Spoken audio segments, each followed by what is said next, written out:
still hear the music. We bring the music down gradually. Ah, there we go. So it tapers off. That's the ticket right there. That's what we're doing. So that should have sounded pretty professional. Hopefully. I don't know. We can. You guys let us know. Did that sound weak? Is that cool? Jake said this music makes me feel like I'm riding an elevator up a 6,500-story building. Well, you know what, man? You know what? That sounds awesome. I don't know why. That sounds like it could be like a good horror movie or something. Dude, this shit's terrifying, dude. I stayed at what's that fucking hotel called? It's like there's a casino called is it Circus? Is that the name? In Vegas? Well, they have one in Nevada too, or in Reno as well. Okay. So we stayed there, and I think we were on like the 30th story. And this fucking thing went so fucking fast, dude. Oh, yeah? It was just like, nice. You went up like 30 stories and like, I don't know how fast it was, but it was ridiculous. It was so fast that you got up and you felt like the ground was moving and shit. Really? So. Yeah, going up fast doesn't seem like it'd be bothersome, but going down fast seems like it'd be no, scary. Going up, it did the same thing going really? up. Yeah, it just, you get disoriented from moving that high in elevation that quickly. It's your equilibrium. Yeah, it's all fucked off. Yeah. Yep. So it's fucked up too because you get up like 30 stories, you feel like the ground's moving. You look out the window and you're 30 stories up, and you're like, I don't like this. So it's not a good feeling. Yeah. And you can't take the fucking stairs. Right. You go 30 flights of stairs. You can't just be like, yeah, I'll just take the stairs. Like, okay, I'll see you in an hour. What's up, Snakes? Glad you can make it, my friend. Sorry I missed you yesterday. Like I said, I'm doing a bazillion different things this weekend. Just literally got home, like, what, 10 minutes ago or something? Something like that. I thought you forgot, or you're like, I can't make it today. Yeah, I was going to do it by myself. But I just got your message as I was got in here setting up. I'm like, yo, you on your way? I'm like, oh, send me a message. But yeah, I thought it might have been one of those times where you're like, shit, I fucking forgot, dude. No, I haven't had one of those moments yet, but it's definitely, I was wondering when that moment was going to be, where I was cutting it close. Today's just been one of those days, where I'm just running around everywhere. I took a ferry to go do a job. I missed my ferry ride, so that's why I was 2 hours behind schedule.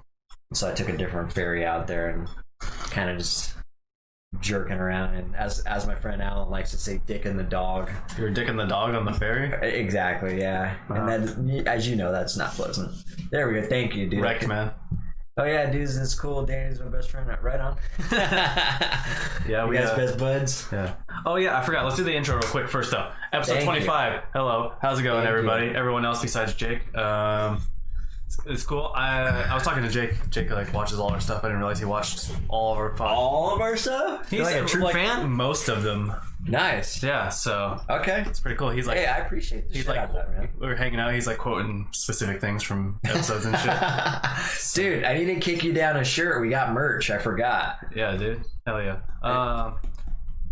Yes. Also, everyone, just follow us on Spotify, Apple, YouTube, Facebook, Twitch, Instagram, and Twitter. There we go. There you go. All right, now we can stop dicking around with the... Dicking the dog? Yeah, stop dicking the dog. Now it's funny because it's such a stupid saying, but it's gonna get stuck in your head. I know, dude. Because it got stuck in my head too. I'm like, why is that? Just, I don't know. Something about that just rolls off the tongue, but...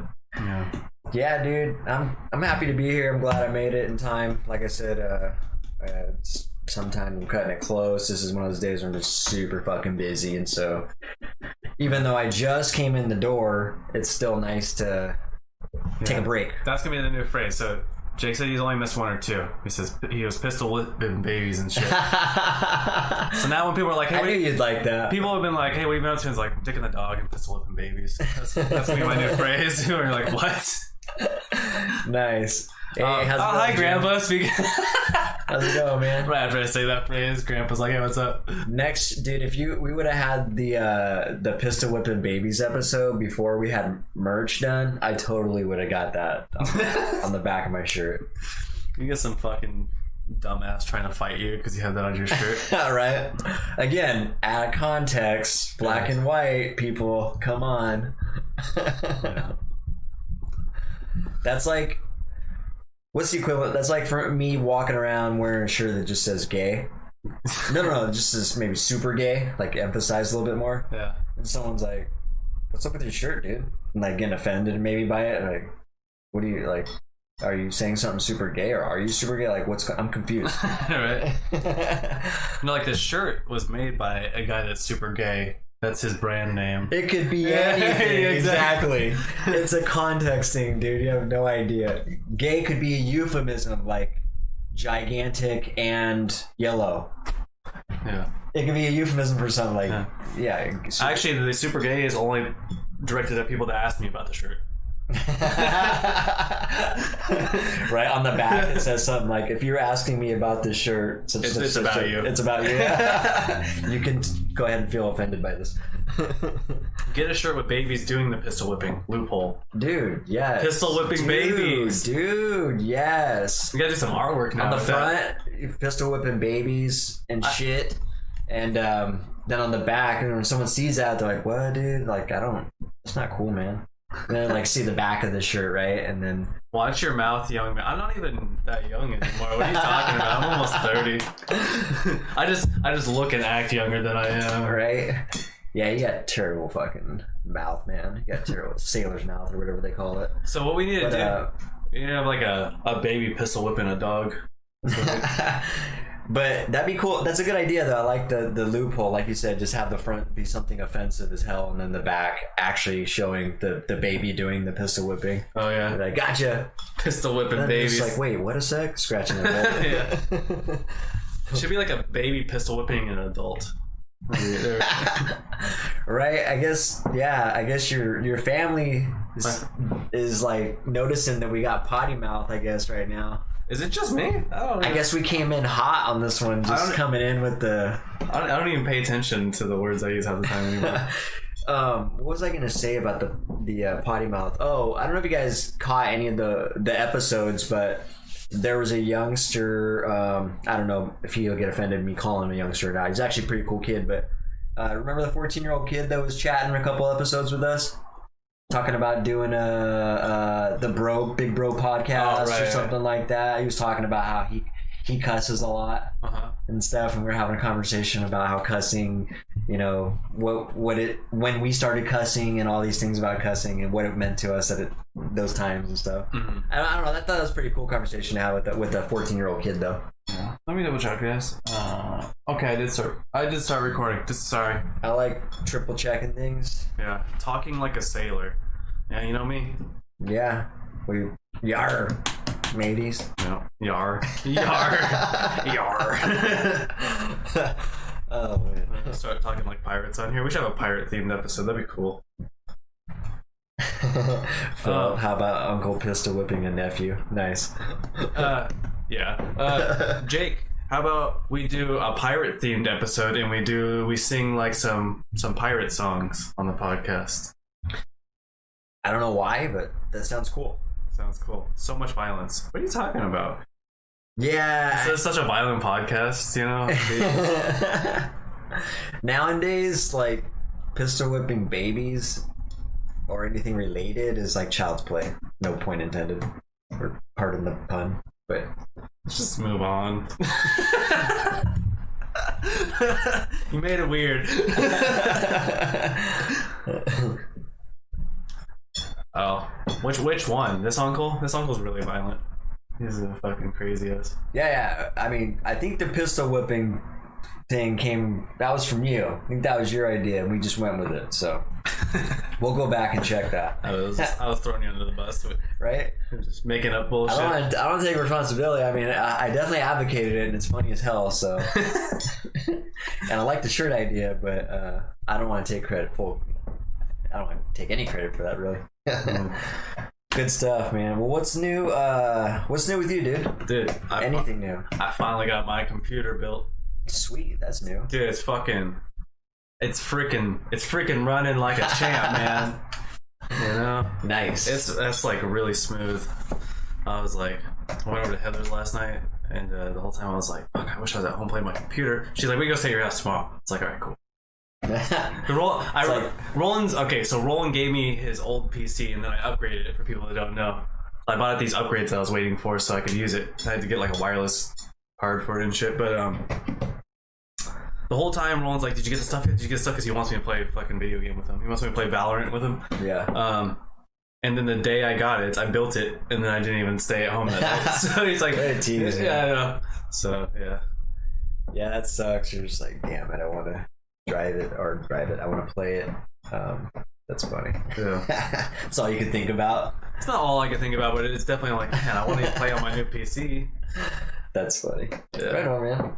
Well, that's a good feeling, dude. It's always, I remember when we got this thing set up. Yeah. I was super stoted about it. So I'm happy about it, man. Yeah, it's smooth. I mean, you nice get used to to it being there, but Yeah. it still works really well.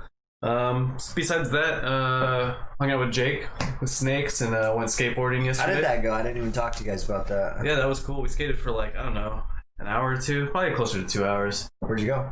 Garfield Elementary on the west side. Oh, okay. I was kind of telling you, but that's where me and Heather have been skating. Yeah, it's like a nice. It's like it has 2 parking lots and it has like a middle section, and then there's like, I don't know, you can kind of skate in between, across it. It's like a little manual pad kind of. Oh, yeah. Between. It's like a little walkway in between the 2 Sweet. parking lots. It's pretty sweet. It's really good for flat ground stuff and has like slight inclines so you can gather some speed and do cool stuff. It's pretty sweet. And then besides that, I'm going to Limerick again tomorrow. We're gonna go swimming and do some games of skate with Tim again. So. Oh yeah, man. Round 2, huh? Yeah, round 2. Heck yeah. I got Snakes gave me some ideas for some tricks, and I've been practicing a little bit this week, so hopefully I can beat Tim. Because we kind of went even last time, so Right on. gonna get him. That sounds cool, man. Yeah, Sounds like fun. I wish I picked up skating, man. yeah, you can still pick it up. You just I think there's. So I am definitely the individual that likes to take on a lot of things at once, but I don't know, man. It's getting.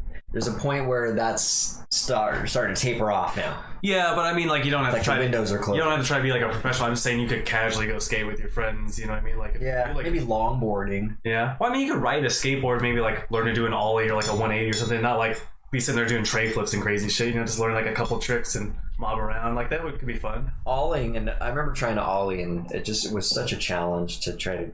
It's an unnatural move. Yeah, it is. The popping. You're bending down, and I'm going to use these as my feet, but you bend down, and people think you have to like shove your foot into the ground, but you're really flicking your toe kind of into the ground as you're jumping up. So kind of doing that. And then this foot is turning on its side so that it's getting leverage across the board. Because the board will go automatically sideways like this. So you're using your foot to kind of pull it back to normal. And it's just that motion together. That's crazy. Is an ollie.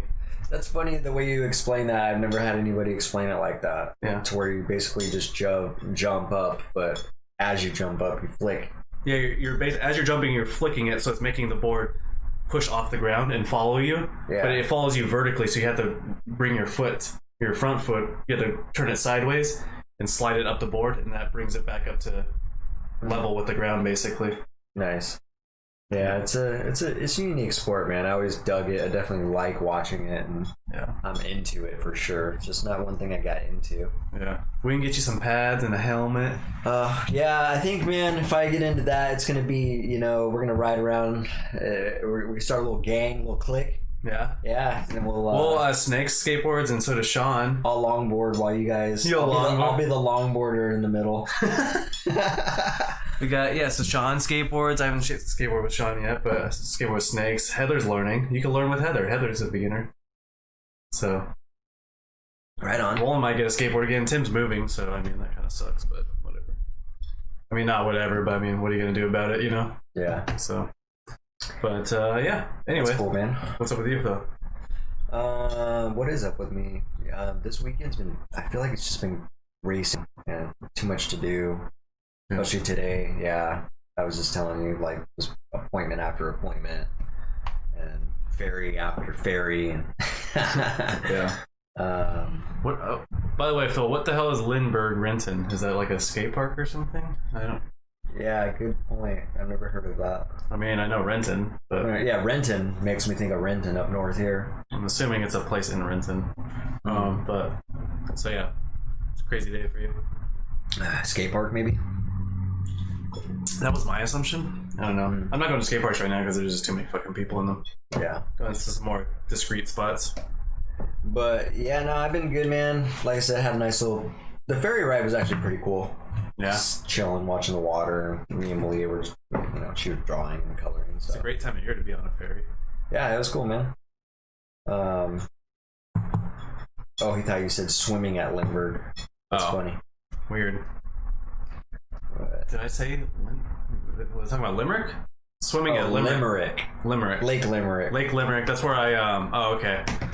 The lake that I used to live in Sheldon is called Lake Limerick. So.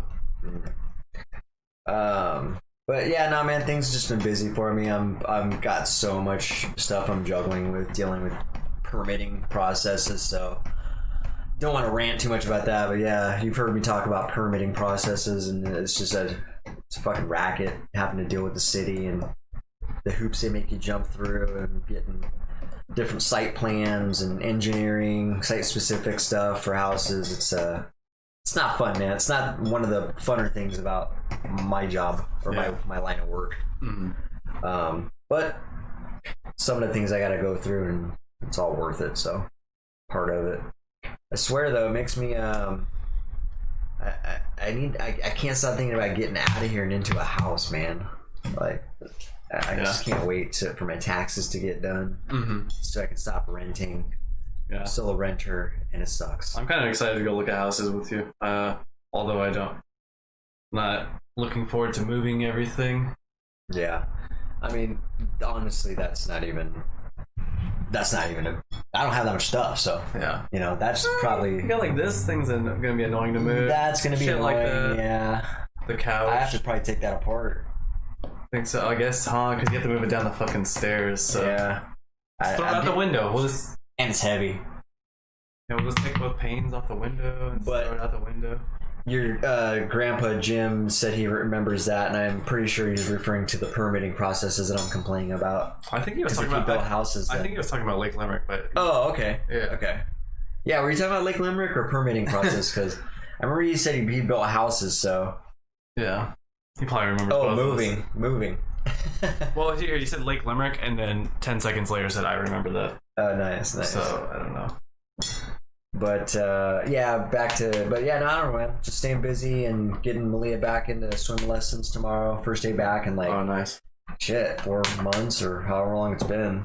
Just have a move party. Yeah, we can get. Who are we gonna get? We'll get the gang out here. Dude, I should do what I did last time, dude. I had the homies come through last time I moved. You had like Snakes and Nick and all them. Yeah, that was really solid, man. I had I swear it was like 9 people, if I remember right, helping me move. And we got all my shit in like a couple hours. I think Nick's on vacation right now. Is he? Yeah. Where's that? I don't know where. Somewhere down the coast, I think. Oh, right on. I don't think they're in California. Didn't they just go to California not too long ago? I mean, cool on him if he's going on vacation all the time. I'm pretty sure they're on vacation again. But yeah. I mean, yeah, to be honest, I envy people who are going on trips and stuff. I haven't really traveled much myself.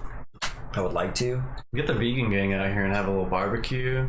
But things like the thing is, I'm so dependent upon that if I leave anywhere for a certain amount of days, like all these, I don't think I need to be here for certain things. So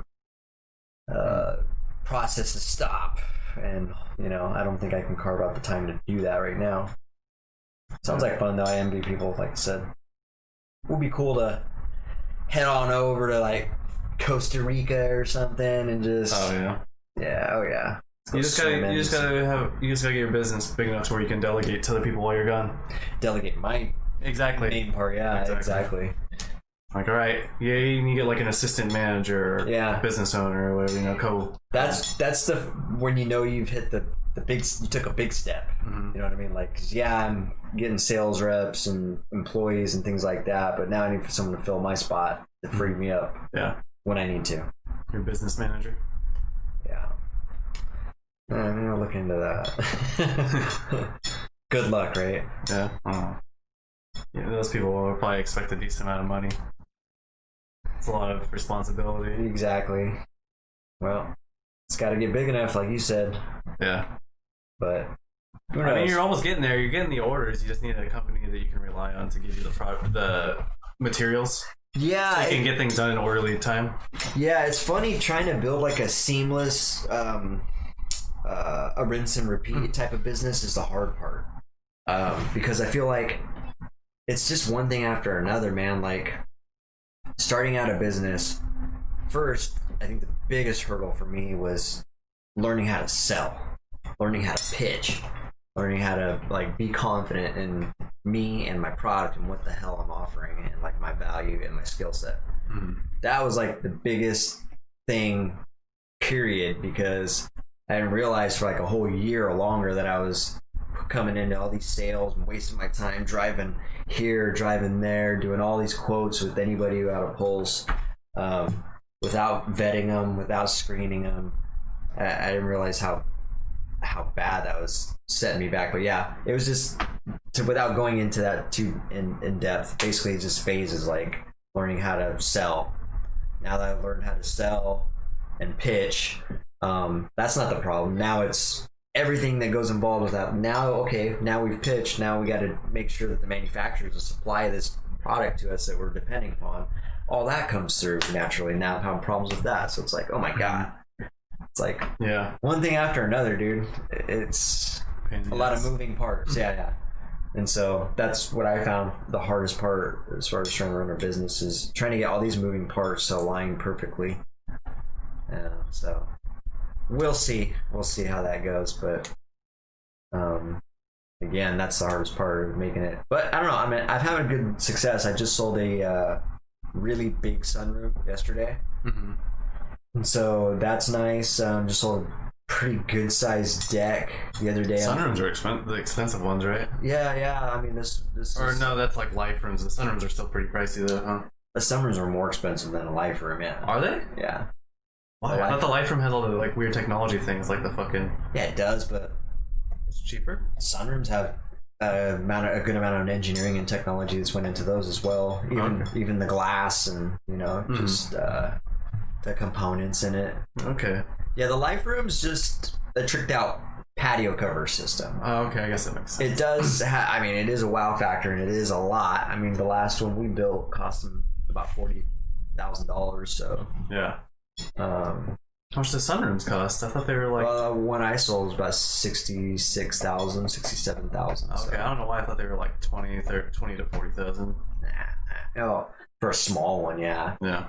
And it just depends. Every job's different. You can easily get into stuff that involves electrical work, the type of prep work that's involved. If you're building a foundation or a deck or cut back eaves, or it's a straight eave or a cathedral type of roof. There's a lot of variables that go into that that'll fluctuate the price. But it can easily go up when you're talking about sunrooms. So yeah, I did good, doing good on that. I just sold another one of those, and then like I said, that deck job, which is a fairly sized job too. That was about $25,000, I think, too. So nice. Couple, and then I got a bunch of backlog jobs that are smaller. That are actually, I wouldn't even say smaller. They're just patio covers, but yeah. Some of those jobs are also $25,000 jobs and around that area. Because those get up there too. So yeah, I'm doing good, man. It's a lot of work. It takes a lot of oiling and supervising and I'm firefighting is what I call it, basically. Putting out fires. Yeah. So it's fun stuff. I can't remember why we got on the business talk, but I have no idea, but I mean, it's cool. What else you got some things written down, or are we just going off the cuff today? We got a little bit of. I got a few things, but for the most part, I would say we are going off the cuff. Yeah. Okay. I'm good with that. So I mean, I'm getting kind of used to just going off the cuff anyway. So right on. Look, I just had a topic and I lost it. I know. Maybe, and I've done that too. That's why I'll even scribble down some stuff while we're talking. Yeah, because I'll forget too, even while we're talking, because I want to focus on. It's hard to keep your mind focused on multiple things. Yeah, because I'm like trying to focus on what you're thinking. I'm trying to also not lose this next topic. Yeah. And like trying to keep those both going at the same time. Pad, yeah, fuck. let me just get this over here just in case. Hey, get you set up, man. We're getting, like I said, I'm usually pretty good at actually keeping track of that shit. But wow, there's my onion from that pizza. Remember when I was joking? I was like, I'm saving that for later. I totally forgot to throw it away. It's just like a dried onion in there. Yeah, keep it there until it's just right. It's not right. Until it's just right. It's got to get that right crisp. Hell yeah. And love me some crispy onions. But yeah, Jim, you're not wrong. The hardest thing about when you start a business is overhead. I mean, yeah, you're right. it's definitely an issue. Seems like things are always coming left or coming in here and there, but I don't know. To be said, but that's why you always charge a lot too. I charge a lot just to cover a lot of those contingencies and things like that come up, because it seems like they almost always do. Yeah. But you're wrong, Grandpa. I don't hate onions. Okay, I hated onions as a kid. I stopped hating onions when I was around 16 or 17, though, I think, or something like that. That's when I like flipped a switch. I don't know. My taste buds changed. I was like, onions are shit. I still have a hard time with tomatoes sometimes, though. yeah, Like raw tomatoes. Like the only time I can eat like a tomato is on a burger, I think. That's about it. And that is more of a recent thing. Within the last 5 years, because even before then I'd be like, take that fucking tomato off the burger. what's the thing that makes? There's always one item I think that just like sets off a burger. It's like that one ingredient is like, holy shit, it just took it to the next level. What item is that for you? For me, it's the crunchy shit. It's like the mixture of the onion and the lettuce. Onion, lettuce. Those make a burger for me. It's the contrast of those with like the savoriness. That is a nice crunch, huh? Yeah. Just that. Those together. Yeah. Yeah. I mean, obviously it has to have sauce, because then it'd just be too dry, but... Yeah, so, alright, you're talking about texture, though. What about taste? Taste? Yeah. So we broke it down. It's still the onion. For texture, okay. But then also the sauce. The sauce is probably the most important. Like special sauce? It doesn't have to be special sauce, just whatever it has on it. If it's ketchup and mustard, or if it's, mayonnaise, or if it is some type of special sauce. Something to get it wet. Yeah. Right on.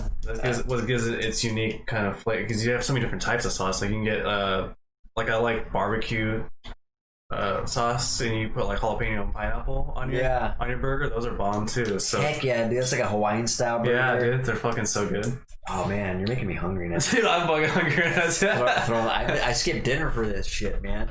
But yeah, throwing up like a pineapple. That sounds like a Red Robin, because Red Robin has those like exotic style burgers. Yeah. But I'll tell you what ingredient it is for me, man. It's the pickles. The pickles on a burger. I don't know. Help me out, guys. Is there anybody else that's this way? But the pickles on a burger just take it to the next fucking level. They have to be good pickles, though. Like McDonald's pickles are fucking trash, dude. Are they? Yeah. Grandpa, I'm not eating hamburger now. We're just talking about burgers. We're not using meat patties. We're using veggie patties. Yeah, you can have a really good vegan burger in a lot of different seitan ways. Like they got Impossible Burger, they got Beyond Meat, and then they got a bunch of other knockoff brands, the Guardian, I've seen a ton of them now. Yeah, there's veggie patties that mimic the texture of real meat, and they get really fucking close, like Impossible Burgers and stuff. And then there's ones that don't even try, where you get like an actual veggie texture and stuff. So there's a lot of options, honestly. So there's more options with veggie burgers than there are with real burgers, so. Dude, they're haters. Jim's like, yeah, pickles. Jesse took it a step further. It was like, fuck pickles, dude. You know what? Dude, next time I see you at Fred Meyer's, fucking on. Dude. Okay. I like pickles, but I want them to put on the pickles right before they give it to me, because I don't like warm pickles. You know when the pickles are on there so long that they start getting warm? I kind of like them warm, dude. I like them cold. I want them to be like a pickle. So it's like either that or just put cucumber on it. I don't know if you'd like cucumber on your... Yeah, I'm down. Yeah, sometimes I'm like, I'd rather have cucumber than pickles sometimes, you know what I mean? Like, give me the cucumber, actually. Yeah, cucumbers is good. Jesse, let's dance. Let's stand and bang, bro. We're gonna have a stand and bang. I was gonna say let's have a dance off. You just took it so weird. You ever heard him say that on UFC? No. Oh, you never heard Joe Rogan say that? No, that's a. They're just standing and banging. That's just a term for standing and throwing down. That's a. Does he ever think of the context of those words? I'm sure it's been. I mean, in that context, I'm sure he's got jokes for that. You know what I mean? When you expose yourself to national television, I'm sure, and you know so many people are like, hey bro, remember this episode 33 or whatever when you said this, like what the fuck were you thinking? Yeah. This pencil doesn't even work apparently. Oh yeah, it does. It's kind of like what I was talking to you about, those lyrics from the Loonies. Remember I was talking about how there's a line in there on the Loonies. I got 5 on it. Oh, I thought you were talking about like Looney Tunes. I'm like, what are you fucking talking about? No. The I got 5 on it. Take sacks to the face. I said, yeah, I take sacks to the face. You know what I mean? You don't think by now he's gotten a bazillion different jokes about that? Like, bro, you said I take sacks to the face. Grandpa said, I stopped eating meat. Well, I cut back. Well, awesome, dude. There's some good alternatives. I implore you to try some alternatives because it's pretty easy to quit meat, honestly. It's a little bit harder to quit cheese. I'm not gonna lie. There's not. I think there is more now, but when I first went vegan, there was not a lot of cheese alternatives. Yeah, I feel like there's definitely been a lot more in the cheese alternatives, and in a lot of different things too. Yeah, especially in the meat alternatives. But there was already meat alternatives when I went vegan. I mean, who's gonna be the first? Like, if I get the scratch, man, I'm gonna be the first one to start like the all vegan grocery store chain or all vegan fast food chain. Something like we need to get veganism more in the mainstream now. Like we're getting there, but we need that big jump now. You know what I mean? So vegan, I'm down with vegan businesses. Yeah, fuck yeah. See, then we have. This is all vegan restaurants now and stuff. Like we've mentioned a couple of them. Wayside, for sure. And I guess what would it take for them to get like turn into a main chain? I guess you would say they have to give enough business to open up a second one, and that one has to keep going on and on. You know what I mean? Yeah, I think realistically, you probably that would take forever. I think the smart way and the quicker way would be to get a loan to start another bit. You know what I mean? Just get multiple businesses to get a start going. Dude, your fucking T little tag right there, I thought it was like a moth or something flying around in there. I was like, holy shit, that's a huge ass bug. Just the fucking tag for your T. You could also do nowadays, you could start like a GoFundMe. I know. I feel like they did that too for certain businesses. Yeah, I feel like Wayside did that. Oh, I think they did. Yeah, they did. That's right. Pretty cool. I'm jealous. Fuck, dude. It took me a lot to get started. You could do the same thing though. If you have a business that you think people actually care about, like that was like people around here definitely want more vegan restaurants. So yeah, that's pretty cool. Yeah, I mean, I don't know the details or for how sure I am that happened, but if that is what happened, I'm almost positive cool, now it's almost like community owned in a sense. Yeah, I'm almost positive because I know one of the owners, and I think I remember she was talking to me about it. Oh, okay. And I remember being like, this seems. I was kind of one of the silent haters. You know what I mean? I'm like, I don't know if this is gonna work. I was pretty hopeful. I was like, I hope it works. You know what I mean? I'm like, I don't know about that. You know? Yeah. So I think it was like a GoFundMe. I was like, I don't know if that's actually gonna go through. And then it went through. You know? And it was like, hell yeah, dude! You guys actually opened. The funny thing is, they actually opened. I kind of forgot about it, and my friends were like, dude, you should try Wayside. I'm like, oh yeah, I forgot. She was gonna open up that fucking restaurant. It's like one of the best ones around here, so yeah, I would say so. Yeah, it's quite saucy, so I have to be in the mood for sauciness. But it's definitely saucy comfort food. Yes. Good stuff though. Same thing with like Parkside's very. Parkside and Wayside are both like kind of heavy. You eat the food and you're like, nap time. Yeah. I don't really get like that nap time. Oh, by the way, Jim, I'm like praising you on the veggies and fruits. You said you eat more veggies and fruits and cut out a lot of meat. That's cool, man. That's awesome. I like hearing that. It's not really a matter of being perfect, but cutting down is even helpful. Even if like most people cut down just a little bit, that would take down production so much. It'd be a good improvement just for society. Not everyone has to go vegan necessarily. Yeah. They do it in stepping stones, you know what I mean? Yeah, like this generation eats a little less meat, and progressively doing that until everyone. I don't know if we have enough time with the planet, but yeah, if we had started that like 100 years ago. I don't even know what that symbol is. What is that?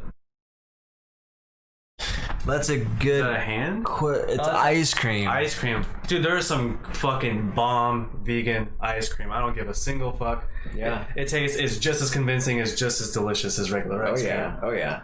And that stuff's become mainstream. Ben and Jerry's got on board with that really quick. Vegan ice cream is bomb. I say vegan ice cream is more convincing than a lot of other products that are. Oh yeah, it's so good.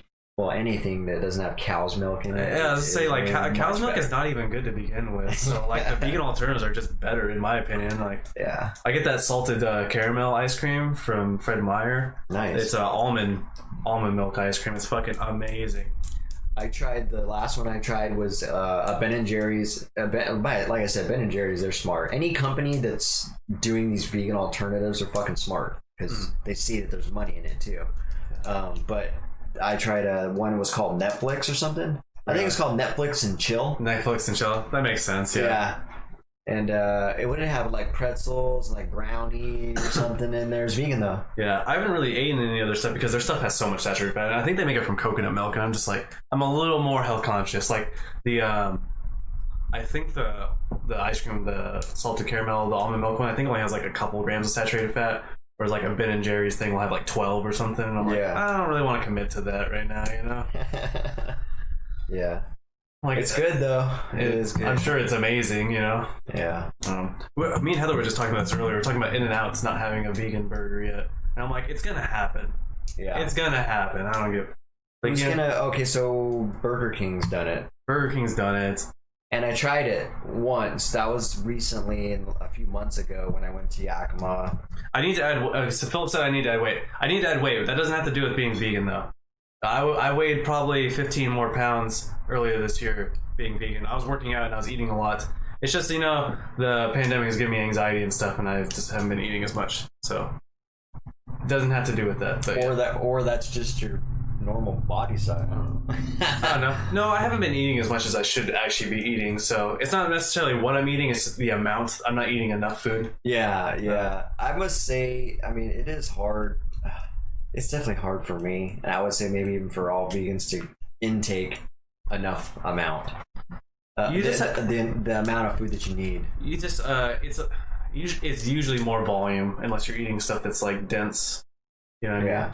But like if you're eating a lot of greens and salads and shit. You're eating a lot of greens and upload fruit. More. You're eating a lot of veggies. You're not going to get a lot of calories. So you need to, you need to get like tofu or something in there that has a lot of calories, or it's dense. Beans and stuff like that. You need to add calories to your diet. But yeah.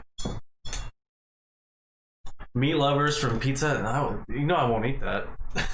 I wouldn't even be able to eat that. That would make me sick if I tried eating a meat lover. Oh fuck yeah, that sounds disgusting. If I ate a single piece of meat lover's pizza, I would guarantee you I would fucking. That sounds disgusting, dude. What do they put on a meat lover? So you got pepperoni, you got sausage, sausage, Canadian bacon, probably Canadian bacon. That's so much. What else, dude? I never. You know what the thing is? That just sounds so bad. And then the cheese. Yeah. That's so fucking unhealthy, dude. You know, honestly, just thinking about that right now. Meat lovers was a little too much for me, even when I wasn't vegan. I'm coming over, Phil. I know my grandpa loves meat lovers. So. He used to order that all the time. We get pizza. You know, I was always just a pepperoni fan, just straight pepperoni. They makes a really good vegan pepperoni pizza. Yeah, those are okay. Have you had the pepperoni ones? Those little frozen ones, like little Totino wannabe type things. He's such a I'm too good for that. It just doesn't taste that good. You know? I think it tastes great. I would much rather go to Vic's and just get me a nice fucking. Well, I would much rather go to Vic's too if they had vegan pepperoni at Vic's. I wish, man. You know, that's the thing. I get that because that's one of those things that'll take that to the next level. Who's gonna make vegan pepperoni so that I can buy it in the fucking store? You know what I mean? I know. That sounds good. They must have it. If you Google that when we're done here, I'm sure they have it at Whole Foods or sells something. It. Yeah. Whole Foods has anything you need, man. Dude, Phil, I'm hungry too. I'm about to order a pizza and have it delivered. I'm hungry too, and we're stuck here doing the podcast. We just like order a pizza. We've sacrificed. We order a pizza on the podcast and just be like talking about it. Like, what do you want on the pizza, man? That'd be quality content, guys. What do you guys think we should put on it? Meat? No. Right? I mean, we said we do real life stuff, real time. Yeah. Dude, my favorite thing on pizzas now is obviously jalapenos. Jalapenos, pineapple. Every fucking pizza I have has jalapeno and pineapple. But that's funny. That's my two go-tos now too. Artichoke. Why is that the best combo? It's so good. It's spicy and sweet. Pineapple is just amazing, and jalapeno is just amazing. Who else gets down on the pineapple and jalapenos. Jesse, I know you're one of them for sure. It's the best combination ever, I swear to God. People are like, fucking pineapple doesn't go on pizza. I'm like, try it with jalapeno. Right? You'll change your mind automatically. I think the people that say that just don't like Canadian bacon and pineapple pizzas, which I agree. That's kind of a weird combo, honestly. I remember it. So keep it real, veggies. Supporter. We got a supporter. Phil's trying to keep us on the, he's trying to like, hey, eat some meat. Not happening, fam. Right? Yeah, I couldn't, unless I was like trapped in Alaska or we were just run out of resources. I wouldn't be eating meat. Yeah, I've told you this before, but I've tried eating meat again after going vegan. That's funny. Jesse went the opposite way you were talking. He said, "Oh, if someone said they want or they didn't like jalapeno or pineapple, and you're like, oh, we'll try it with the jalapenos." Yeah. He was like, I don't know about the jalapenos. Yeah. But I've tried eating meat since I went vegan, and every single time, it just like puts me out, man. Like I'll be like laying on the couch, like my body like fucking can't process it anymore. It just makes me feel like shit. So yeah, I feel much lighter and more energetic.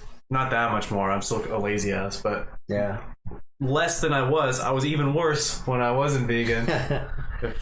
Imagine that. I mean, that makes sense, dude. I don't really remember. I mean, yeah, I guess so. Like Thanksgiving, I really remember being weighed down and wanting to, because you overeat. Thanksgiving, for sure. You purposely do that. That's like the point of Thanksgiving when you're not a vegan. You're like, to overeat, yeah. Put me to bed. That's funny. Bell peppers and onions. Hell yeah. Yeah, dude. I wish that more places had more than just green bell peppers. You know what I mean? Yeah. I like red. My personal favorite is the orange ones. All right. People say they can't taste the difference. I think maybe even you said that. I can taste the difference. Yeah, orange are my favorite. They're like the sweetest, in my opinion. You like taco pizza the best. Interesting. The taco pizza the best. Dude, a vegan taco pizza would be pretty bomb. Yeah, it would. I'm trying to think. So, what would go on a vegan taco pizza? So, beans? Definitely beans, right? You don't have to put beans. You could do like those... I think beans need to go on that. I don't think so. I think you could do those, the Boca makes those like veggie, the beef crumbles, you know what I mean? Or, yeah. Or Beyond Meat does them too. Yeah. You get those beef crumbles. I think you could put those on a veggie pizza, taco pizza. Yeah, you could. So you could have like a ground beef kind of thing. It'd be cool to make like a thin crust too, like Mod Pizza did. Yeah. That was so good. I gave you that and you're like, fucking thin crust, bro. Dude, that crust was like... Mod Pizza's bomb. Yeah. Beans are veggies. Yes, they are. Yeah. I think if you did that and then you put I think the thing is you want to put like some fresh lettuce or something on it when it's done, right? Yeah, absolutely. Yeah. Maybe like... How do you like your lettuce? You like them in big chunks or that fine shredded? You know what I mean? Like that real fine shred. I think in the middle. I think like little... I think like squares, you know what I mean? Like a... Alright. Or like maybe like a rectangle, like 1.5 inch by 1 inch, you know what I mean? Alright. Like little squares. I think when it's cut like that size, perfect. Yeah. I don't know what it is, but like when it comes to fresh lettuce, like Jim said, and like tacos and like certain, applications like that, I love slicing that paper thin. Really? Just getting a bunch of, and then just having it look like tinsel. Oh, okay. Just like a bunch, just, you know what I mean? Like they look like Easter egg basket tinsel you're putting there. That's it. I don't know what it is, but I love that. Yeah, it looks cool. It's at least better than... I hate the long pieces of lettuce, dude. Yeah. It's like you're eating it like a fucking noodle, but it's lettuce. You're like, can you stop? But yeah, as long as it's not long, I don't really give a shit. The opposite of that is the lettuce that I get from... One of the lettuces that I get from downtown Cascadia Grill. They'll do one that's called a wedge salad, and they'll basically just give you a chunk out of the head. A chunk of lettuce? Out of the head of it, and it's just not even... You gotta sit there and do whatever. I guess they expect you to dice it up or just eat a huge chunk of salad, which is kind of fun sometimes, I guess, but... I guess it'd be kind of cool if they had like a sauce that had all the kind of extra stuff in it. like fine pieces of carrot or something in there and something. You're like dipping the head of lettuce into that sauce. You know what I mean? And eating it that way. That could work. That'd be cool. A very interesting salad experience. But they put like pumpkin seeds and vegan cheese and stuff on it. That's like spread all over it. So if you did it that way, you wouldn't be able to really get that on it. You know what I mean? I guess you want to be able to kind of get it all. I guess you could pour it on the top and then take a bite. Too. Yeah, you can do that. They got vegan ranch. Vegan ranch, right? Yeah. Which is good. Fuck, I want to. You're making me. I'm getting so hungry. We've been talking about food for like 20 minutes now. This is the podcast where we just make everyone hungry. Everyone that starts watching this podcast are like, all right, I gotta turn this off. I gotta go get food, guys. We're gonna lose all our viewers just making them hungry. Yeah. Right, I'm gonna let you take care of this podcast for the next 20 minutes while I go get something to eat, and then we'll swap. Dude, we'll just be like, get the pizza guy to come here and just be like, yell out the window and throw it up here. We'll take out the screen and shit. I'll just go get it real quick. I know. That's the bad thing about vegan pizzas. There's no delivery. You can get vegan pizza delivered though. Which one? Like Pizza Hut, for instance. You can get vegan pizza from Pizza Hut. You can? Yeah, you can get it from Papa John's. You can? Yeah. I didn't know this. Mm-hmm. Okay. So those two places you can get delivered. I wouldn't do Domino's because you have to custom order, telling them to not put that. They have that garlic buttery kind of sauce that they put on the crust every single time, and I don't know if there's an option online to tell them not to do that, but there is an option to tell them not to do that at Pizza Hut. So, but yeah. Yeah, good times, man. It's always a fun adventure trying to order out. Yeah, and trying to get plant-based food. I think Papa John's has some sides that are vegan as well, if I can remember. Or maybe Pizza Hut does. No, Pizza Hut's fries are vegan. I don't know if they still sell them, but their fries are amazing. Fries? Yeah, like French fries. Yeah, dude, they're fucking great. Crazy. They're hella good. And I think they're they have like some type of, they're like dessert sticks. One of their dessert sticks is vegan, and I think their regular breadsticks are vegan. If I'm not mistaken. So that'd be good. There's that's a lot of breadstick vegan options out there. I know they always have milk and bread and shit, so it's annoying. Yeah, even Vicks, they don't even. I'm like, oh man, I wish I could get some breadsticks. That'd be cool. Yeah. I love breadsticks, man. On my way to Dairy Queen. Yeah, if you want to drive down here, I love their French fries. So, my go-to for. I'll tell you what mine was. You tell me what you ate when you went to Dairy Queen, but I used to get that chicken strip basket. Oh, you're talking about food? Yeah. Oh, okay. Yeah, Dairy Queen? Yeah, I like their burgers, dude. The burgers for me are like, they're kind of like Burger King's, but I like them a little bit better. They're very similar to Burger King's burgers. They feel like they're more homemade from Burger King, I think. Oh, yeah? Yeah. Okay. I mean, it's been years since I've had a Burger King burger. Yeah, for real. That chicken strip basket was what I used to eat, though. They come with a little gravy, country gravy sides. Yeah. Well, I would like, as a vegan, since you brought up Dairy Queen, though, is a vegan dipped cone, man. Yeah. Which I know is pretty easy, because you can get Hershey's chocolate, right? And just melt. Well, Hershey's chocolate. So, here, you want to talk about dipped cones. This is kind of along those lines. A chocolate-covered banana. Great. Seems easy enough. Chocolate-covered banana? Okay. Right? Seems easy enough, right? Uh-huh. And they sell those, I think in Fred Meyer's I've seen them. Or somewhere. I'm sure they sell them other places as well, but they sell them boxed up. Oh, it has milk in it. I'm like, that's so easy to make vegan. Why are we not making chocolate-covered bananas? You've had chocolate-covered bananas that were vegan, right? I don't remember if I have. I thought you had some that probably you gave to me. I thought I've probably made some before. I just don't remember. I know I bought them before. At Fred Meyer, yeah. I don't know if they sell them anymore. I bought them at the one in Shelton though, like a year and a half, 2 years ago or something. So I don't know if they still carry them or whatnot, but those, I mean, those are very easy. Just dark chocolate over a banana. Yeah. What pisses me off is when dark chocolate has milk in it. I'm like, what's the fucking point of it being dark chocolate? I hate that too, because they get a little excited when I see this dark chocolate. Like, ooh, there's a possibility here. Look at it. Yeah, it's like, it contains milk. It's like, this is 77% chocolate. And you're like, okay, cool. And you turn it over and it's like, why does it contain milk? It's 77% fucking dark chocolate. Like, someone's just like, there's always that one person that's in the like, ingredient part. Vegans, yeah, they're like, this needs a little milk. Just a little. You know what I mean? It's like, come on, man. It's those die-hard fucking milk drinkers, man. Yeah, I mean, even if you're not vegan, man, like, what about all the lactose intolerant people? They're trying to get some fucking chocolate. You know what I mean? Like, yeah, hook those guys up, man. Come on. Yeah, it's crazy. I always get a little frustrated with the people. I remember I always think about this one lady that was just kind of really adamantly vouching for milk and how good it is for a person and how. Well, she's been brainwashed. Yeah, oh yeah. Have you seen that Cracked episode where they do if milk commercials were honest? I probably have it. I don't remember it off the top of my head. It sounds funnier than hell, though. It's fine. We just watched it. I just showed it Heather earlier. Okay. It's funny. She was laughing around stuff. I've seen a lot of those.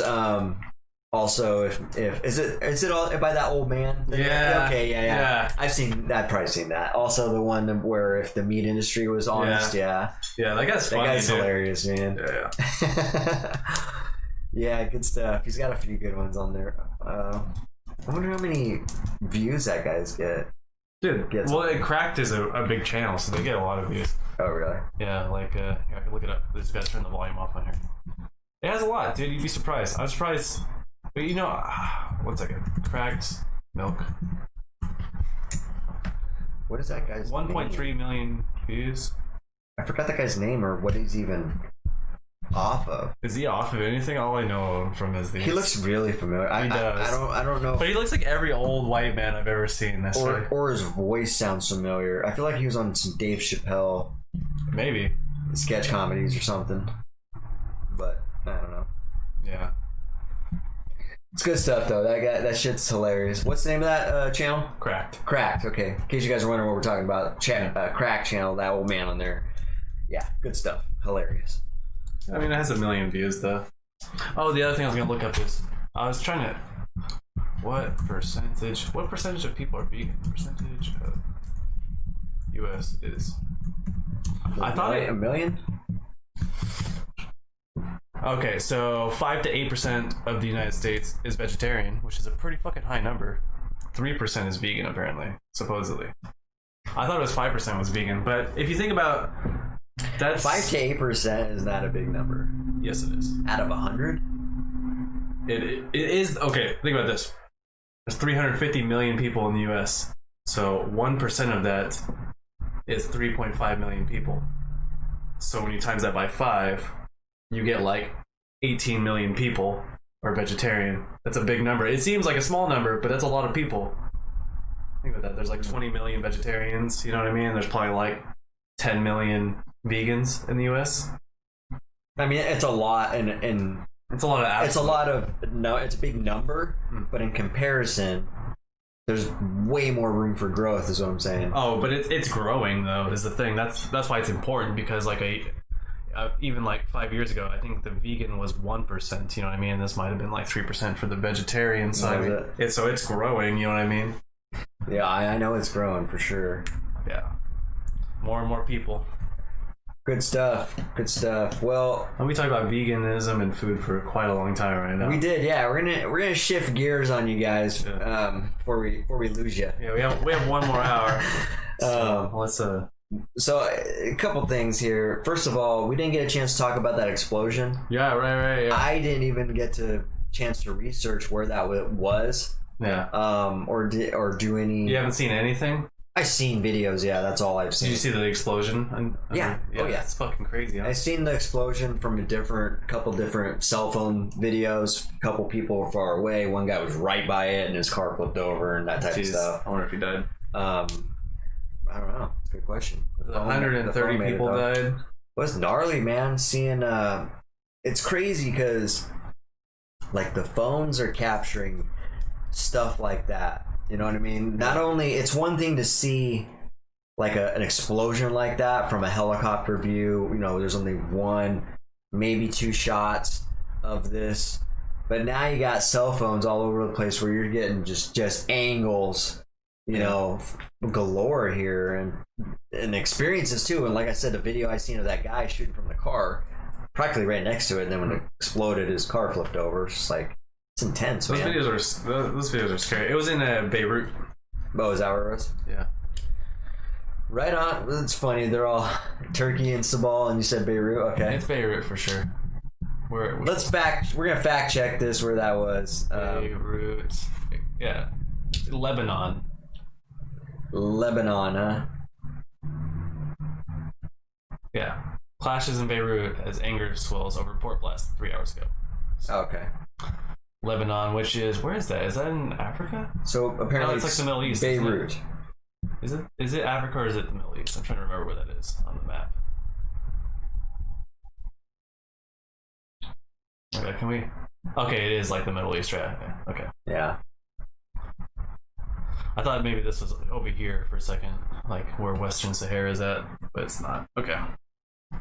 Right across the border of Africa, Yeah. basically. It's kind of that middle ground in between. I think that's why it's called the Middle East. It's in between Africa and Asia. Yeah.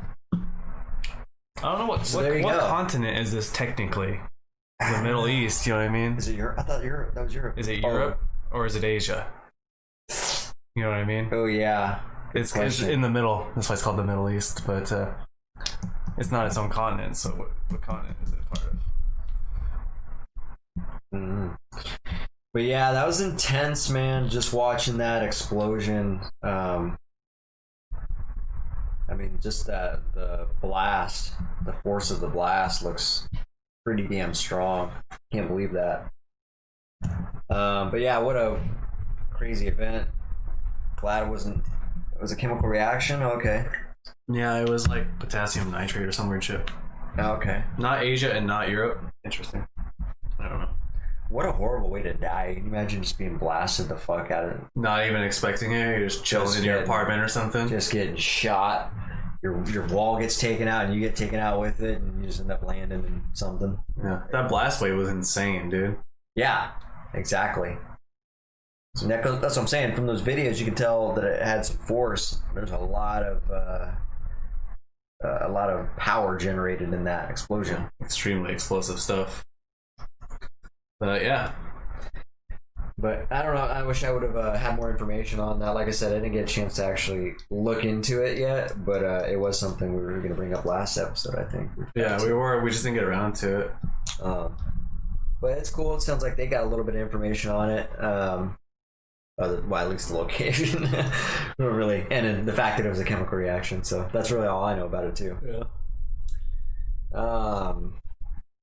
So the other thing is, what was I going to say? Oh, I was going to talk about automatic cars. Again? Huh? Automatic cars? What do you mean, like? Not automatic cars. Like cars. Self-driving cars? Yeah, self-driving cars. Oh, okay. Did we talk about that before? No, we did talk about automatic versus manual, and you. Oh yeah, yeah, we did. No, yeah, I'm talking about cars that are doing more and more automatically. Mm-hmm. Whether it's parking or driving itself or backing up or whatever. It just seems like it's getting inserted into our lives more and more, right? Mm-hmm. And it seems like, who knows, fast forward 40 years down the road, we're going to have a lot of, that could be the norm. Yeah. I don't know if it's a bad thing. I mean, it's going to be dangerous when it first starts happening because it's going to be buggy, you know what I mean, with the software and shit. Yeah. Like it has been. People have already died from those fucking self-driving cars. But I think, look at the bugs out eventually and it'll probably be safer than humans. Because humans, no offense, guys, I'm also a human, so don't get too offended, but we're fucking idiots. So we're bad at things, so. Yeah. I mean, and that's funny you said that because that's exactly what's going on right now. They're finding out a lot of problems are going on with these automatic cars. Yeah. And I already knew it too, because some of the things that are the most obvious is the lines. Because I'm like, when I first heard about like cars automatically driving themselves, I'm like, how are they going to do that? They need to read. There needs to be a sensor that reads something for that in order for that to happen. And so the only thing they can read is a line, right? The road lines. Yeah. Well, immediately the first thing I was thinking of is like, not every road line is clear and lots faded. It's probably using multiple cameras to kind of detect where walls and shit are at, and terrain and stuff. It's like planes can detect when there's like a mountain coming at them. You know what I mean? Yeah. They'll tell you to pull up and shit. I don't know if you've ever seen those videos. But keeping in line with something is different. Mm-hmm. Like you're talking about. Well, no, I guess it's the same thing. It's the same concept. It's just vertical versus horizontal. Because what you're talking about is if you're flying in something in the trajectory, there's something in your trajectory that's in your way. What we're talking about is following something, turns and stuff. Right. A little bit different. I guess though, but if you're going straight and a wall is turning this way, it'll eventually come in front of you, and if the car's smart enough, it'll turn with it, right? Yeah, it depends on what the road does. You know what I mean? Yeah. Like could be doing. Yeah. You know what I mean? Mhm. There's like just too many variables, but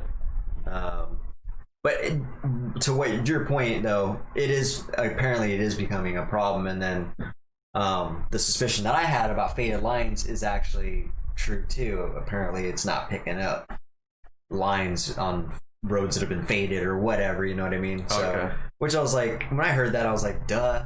You know, that's the most obvious thing. Like, I don't know how they're gonna make that work efficiently Yeah. unless. Well, those things, they even tell you you're not supposed to let the car just drive itself and not pay attention to what it's doing. It's kind of like a cruise control, you know what I mean?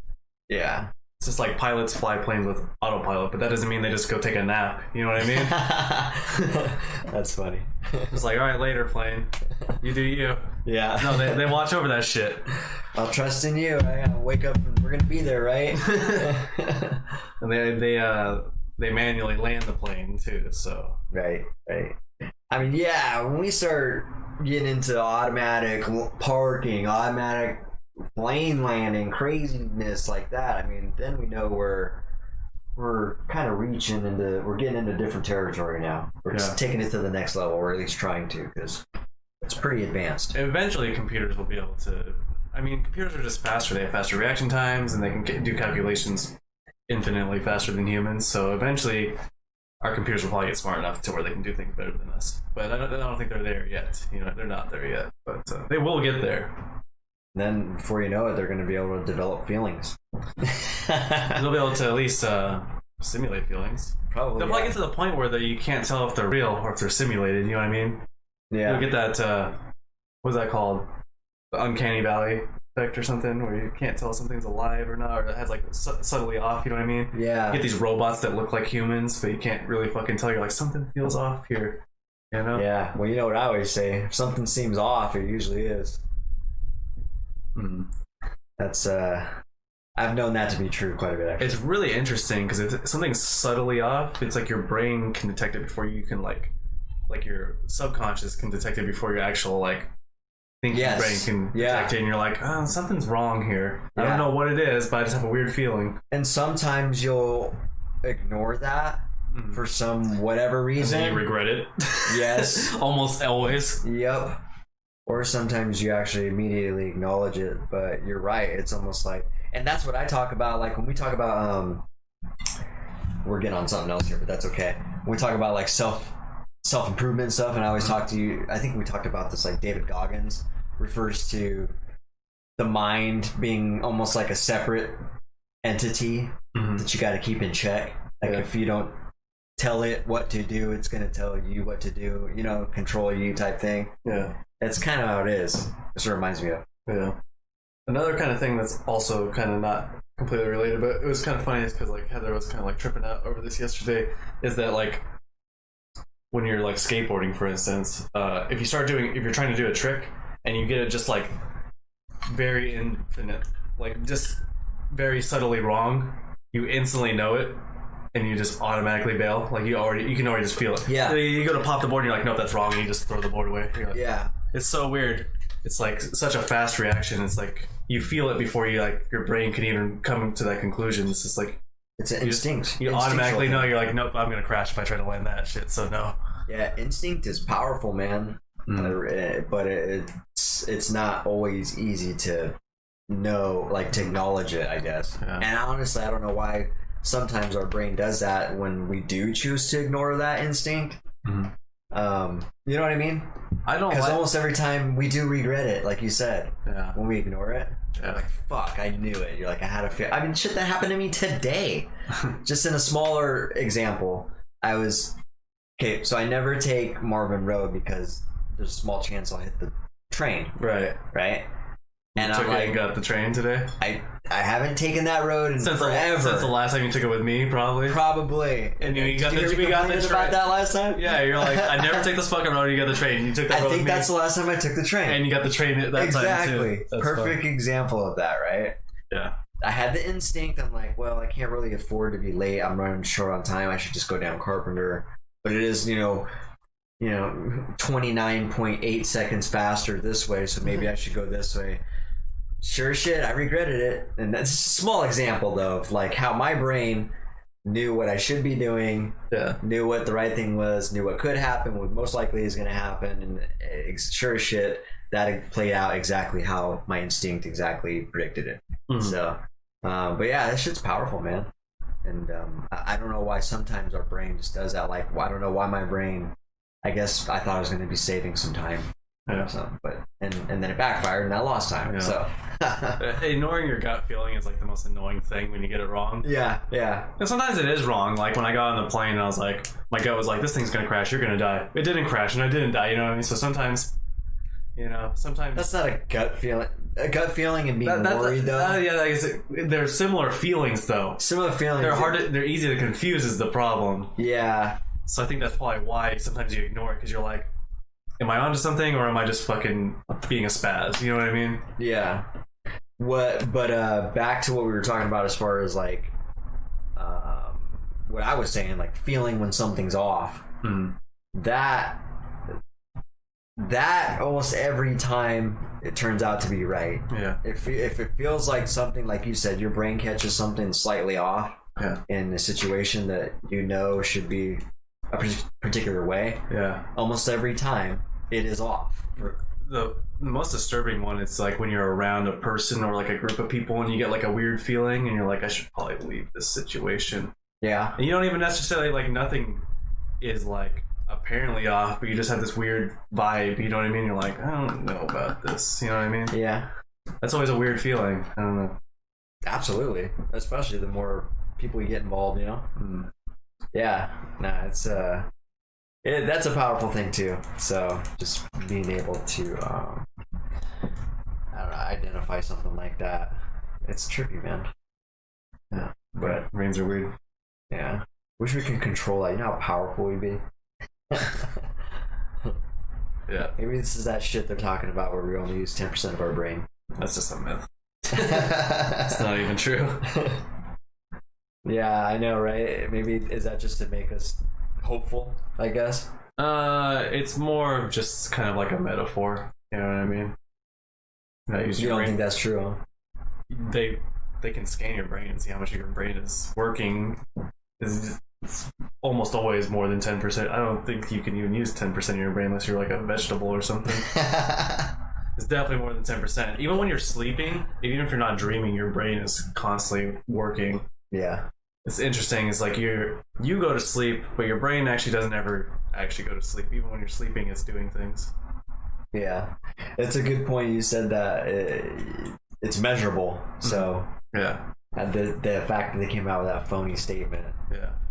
And with something it's just measurable. It's just a myth that's been told, through like old wives' tale. You know what I mean? It's just one of those things that people tell everyone and let us know how smart you can be. I can be kind of smart sometimes. I'm pretty good. I'm pretty good with like logic-based things, usually. Right on. But kind of stupid with street smarts. So we're being honest here. That's okay though. We all have our strengths and weaknesses. I was just gonna say that. You can't be fucking good at everything. That's like not gonna happen.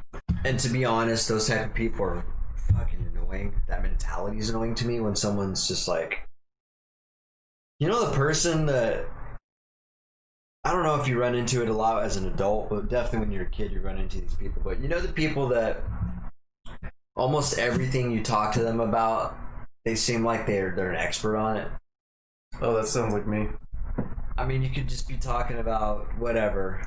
Well, I guess I'm not necessarily... You're talking about the people that are like ignorant. They just fucking know it all, kind of. Not ignorant, but like arrogant. Arrogant was the word I was Yeah, they're arrogant and they'll play it. They'll fake it till they make it type, approach to everything. And it's very annoying. Again, I've only dealt with this. I feel like I only can really remember vividly being younger, having these experiences more so rather than being adult. There's someone in our family that kind of acts like that, or at least they don't really act like that anymore, but they used to when they were a little bit younger and used to annoy the fuck out of me. Yeah, they don't really do it anymore. I'm not gonna name drop them, obviously, but Just like, oh my god, shut up. Yeah, it's pretty funny, but it again, it's annoying. Yeah, Don't fake being smart. It's just fucking annoying. it is annoying because it's not real. There's nobody. What you said, exactly what you just said. You know, there's not one person that knows how to do everything. Yeah, you can learn how to do a lot of different things. You can really harness a lot of different skill sets, but everything. Yeah. There's gonna be a part where even the smartest damn person's gonna have to present himself in a vulnerable way and say, I don't know how to do that. Yeah. I don't know anything about that. Those people are just like the same. They're the same type of people, just in a different sense. The people that posture masculinity, they're posturing intelligence. You know what I mean? Yeah, same thing. Just Yeah. posturing. You know what I mean? It's fucking annoying. It's the posturing, posing. I'm a strong man. I'm intelligent. You know, it's like, shut up, dude. If you have to tell me, you probably aren't. Okay. Yeah, I mean, exactly. If you tell me like one time, you know what I mean? Like, you know, any more than that. you know, if you have to constantly tell people all the time that you're a macho man or you're fucking super smart, if you're always telling people that, you're probably not. Okay. Yeah. It's kind of like we were also talking about. I think this was me and you were talking about this, but we're talking about how the I don't give a fucks approach. Yeah, if you're always saying you don't give a fuck, you most likely give a fuck. Yes. The more times I hear someone say I don't give a Here's fuck. the thing is, if you tell everyone I don't give a fuck, you care about them knowing that you don't give a fuck. So you give a fuck about them knowing that. If you really didn't give a fuck, you wouldn't even give a fuck about telling people that. Exactly. Why did you go around? I don't give a fuck. Okay. Good for you, dude. Good to know that you fucking don't give a shit about anything. Good cool story, bro. Right. I don't give a fuck that you don't give a fuck. For real. I just went up to you. Just do that back and forth. How many layers can we go? But yeah, it's the same type of stuff, man. It's just being unauthentic really rubs people the wrong way. Unless that's, when you're growing up and you're mature and that's your thing, and then you get a couple dudes that's what they do, like they're trying to one up each other and they live in this fake world. Yeah. And that's their thing. But yeah, not in an adult world. Well, it is in the adult world, but it's in fucking businesses. Work cultures are fucking constant people being fake all the fucking time. It's a different form now, I guess, rather than being a kid in the context I was just using right now. Yeah. But you're right, it's people different. in work for so fucking phony all the time. It's so obnoxious. Yeah.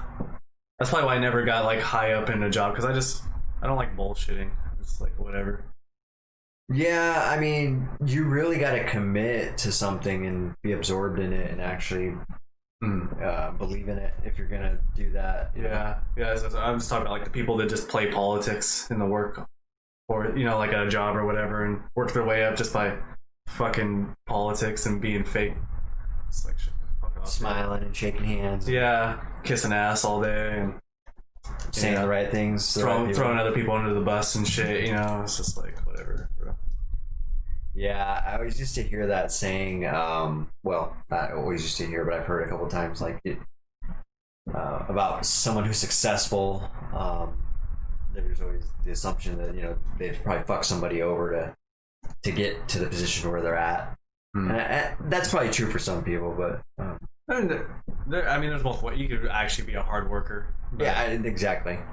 There's a lot of times. I mean, that's just naive for me to say that back in the day, or even get in that conversation. But now I realize, after working for my own stuff quite a bit, that it definitely is just a lot of hard work for some people. Just being a hard worker most likely won't get you anywhere, though, honestly, unless you have a skill that nobody else has.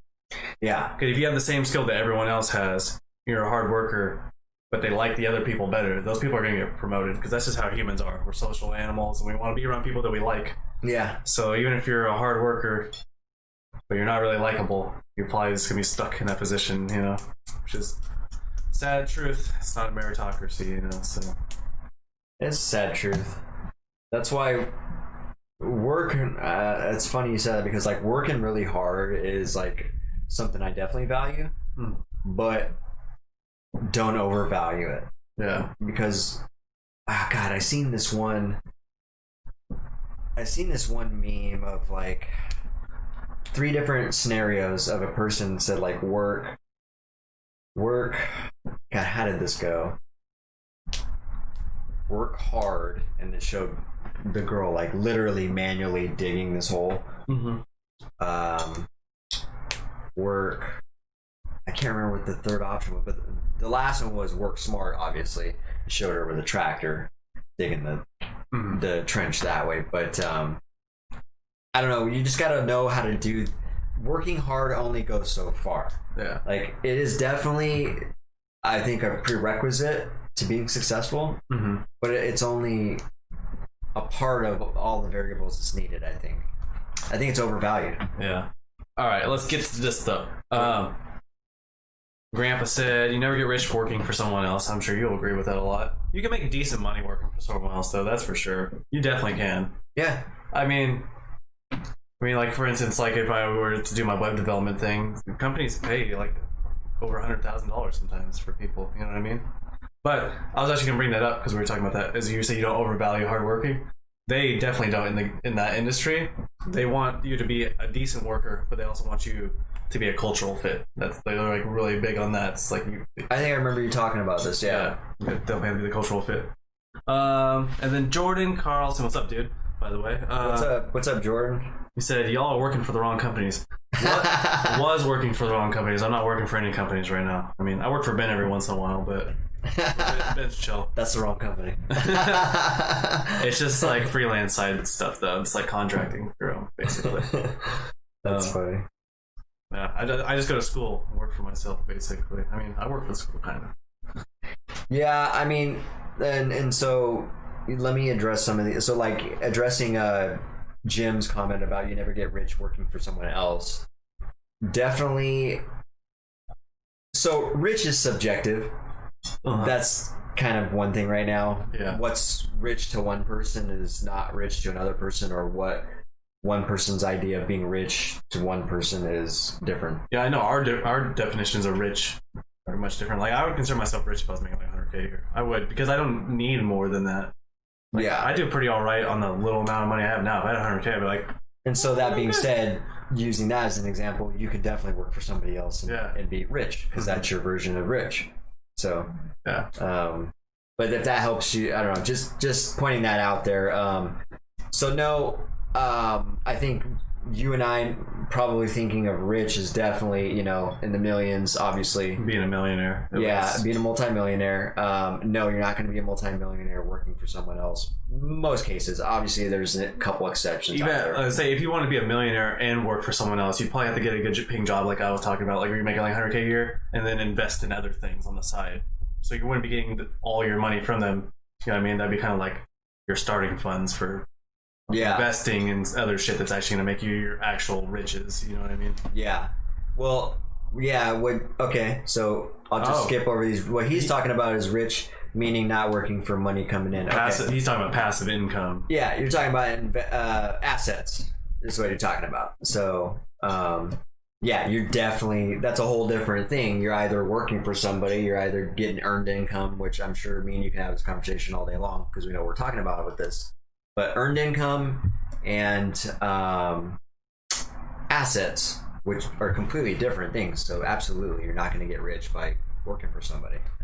So 2 different paths to take. Unless you're bougie, said Jordan. Hardworking people usually keep their jobs longer. Yeah, you know what's... So... It's funny because the hard worker will always be a hard worker unless he learns different things. Like, for instance, I'm a hard worker. And for the longest time, I thought hard working was the key to success. Like, the gold end-all, be-all of success. Like, just working your ass off, right? I was wrong. And so, but it took me decades to learn that. You know what I mean? Like, in the last decade that it took me was with one company for a decade before I actually figured out that working hard is getting me nowhere. Yeah. Like, it only got me so far. Mm-hmm. It got me a skill set, but as far as my earned income, it capped out. They were never going to give me any more. Yeah. They were, but it was never going to amount to what I'm making now or what I could ever be making. Yeah. You know what I mean? Which goes back to what Jim was saying about you never get rich working for somebody else. I always got like really shitty promotions and really shitty raises to try to act like they were doing you a favor. Yeah. Oh, you went from $12 to $13 an hour. It's like, who cares? I mean, it just depends on the time frame and the amount of raise. Like, I mean, if they give you $1 raise in a month or something, I guess that's cool. But that's cool. Jordan said, no matter how much you make, you keep buying things and live paycheck to paycheck.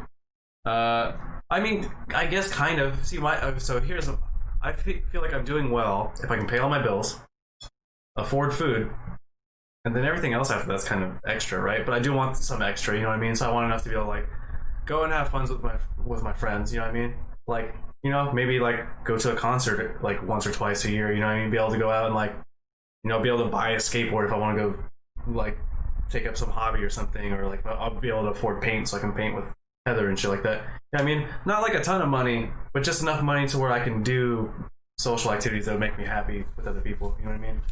And then I can afford my bills and food. I think that's all I really need. Other people have different definitions of what they need, but I guess I know what you're saying. You can keep buying more things. You get more money, and then you're like, no, I can afford these things. I'm going to buy all these things, and then you're like, I need more money because now I want these things, and you keep kind of doing that forever. Yeah, but I don't know. I probably enjoy a modest living more than most people, though. You know what I mean? So the reason that happens, in my opinion, what Jordan's talking about, that you buy more things, is because we're deprived of these things to begin with. We don't ever have everything we want.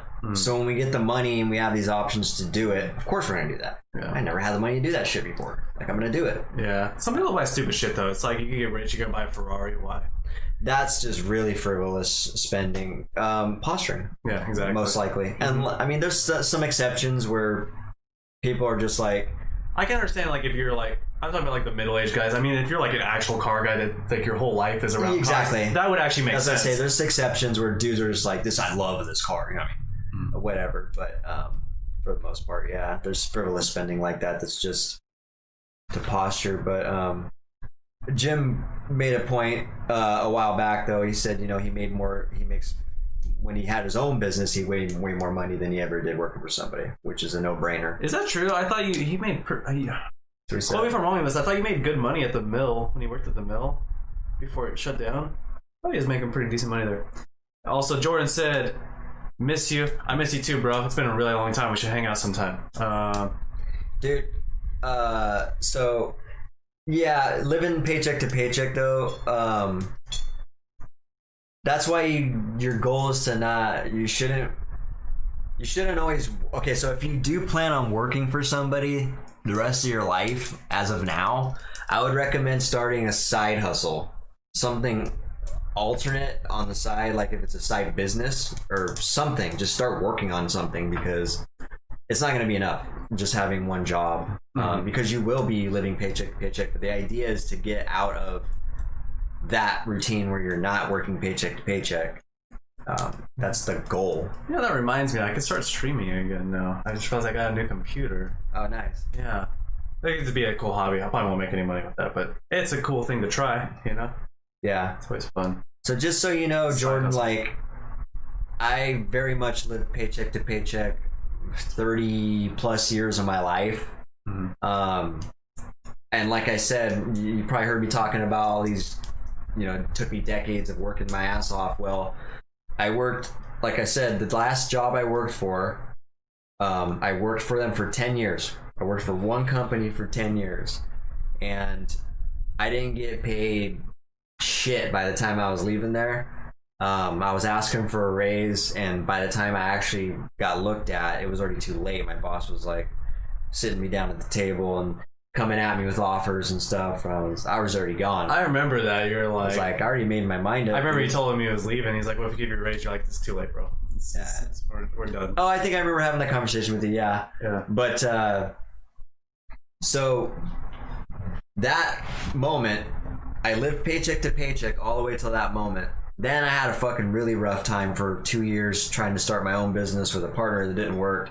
Fast forward, that failed business endeavor to this business endeavor where I just said, fuck it, I'm gonna start a business. Like, literally, Just like idea after idea. I was like, fuck it, I'm gonna start a business. What am I gonna call it? Fuck it, I'll call it Precision Patio Coverage.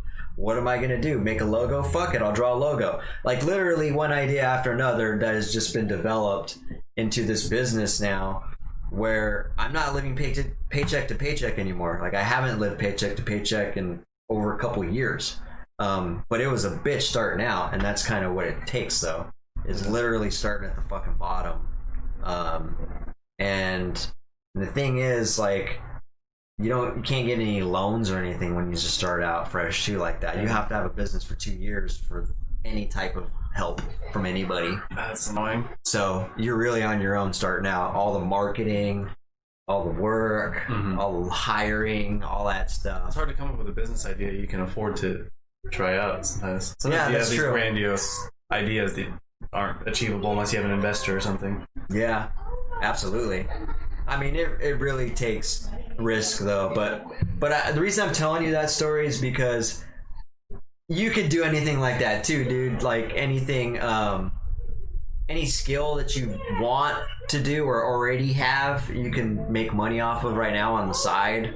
Like, I don't want you to think that your destiny is to live paycheck to paycheck, dude, because like we all have, more capability than that. Yeah, I forgot what Jordan even does. I don't even know.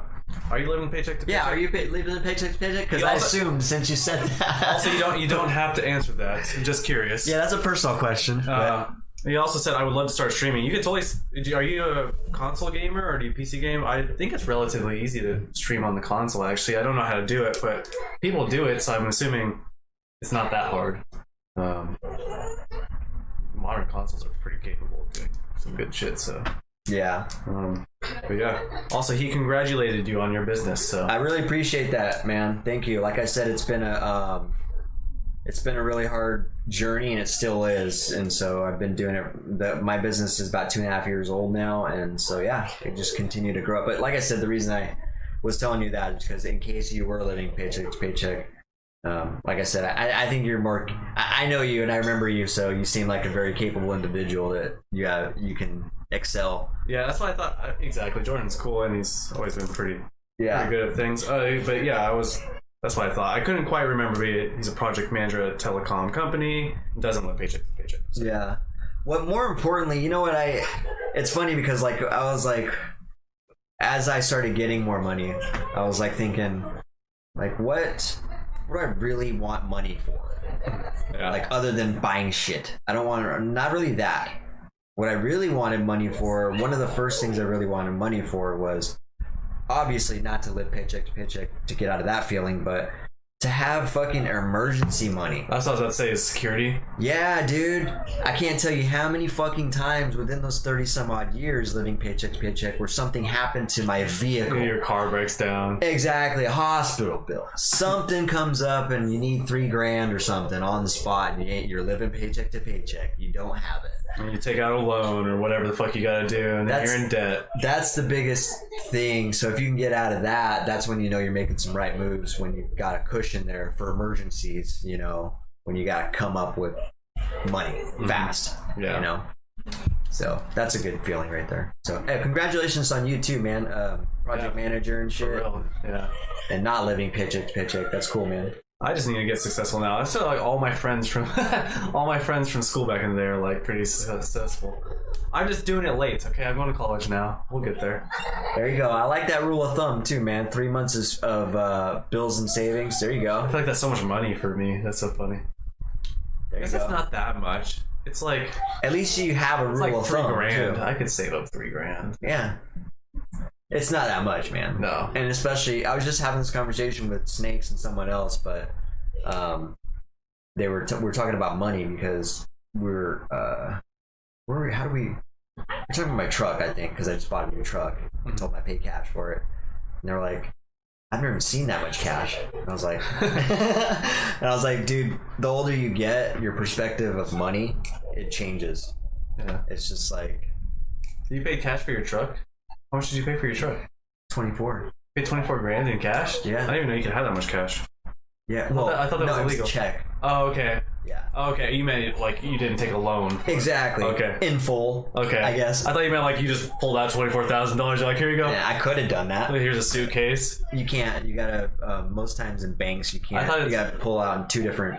Yeah, because I thought it was like you're not supposed to have more than like $10,000 in cash on you or something. I thought there's some weird rule. I don't even know if that's actually a law or if that's just a myth that I heard. I can't remember. The last time I pulled out, it was like 25K, and it was I think they restricted me. I had to do it in two different portions for some dumb reason. But yeah, they're all weird about it. Cash just means check nowadays. Okay. Non-credit, let's put it that way. Yeah. Not on credit. Which is a good feeling too. Yeah, but we were talking about that, and the reason I'm talking about that is because your perspective of money. Which mine just literally changed in that buying experience. Yeah. Because you kind of witnessed it, the fact that I bought a truck prior to that, which was $8,000. Yeah. And I'm sitting here trying to be a cheap ass. Like I'm going to my old ways of thinking and shit. And I'm like, all right, I'm gonna get a cheaper truck and keep this truck. And I ended up having a bad experience because I ended up buying cheap. And so after that, I was like, man, I don't even want this fucking truck now. And this was a Ford that I just bought. It was pretty cool, but it had problems when I got it. Yeah. So that's when Danny remembers me saying this. I was like, man, I'm gonna get me a nicer truck. Yeah. Just a quick note, real quick. Jordan says he's gotta go grab his food, and he's dipping out. Thanks for joining, man. It's pretty cool. Yeah, dude. It's good talking to you. And yeah, I'll take your number down and I'll hit you up sometime. So that's all. Sweet, dude. Yeah, good seeing you. Good talking to you. I guess not seeing you, but you know what I mean. Later, man. We'll check you next time. Forgot what I was saying.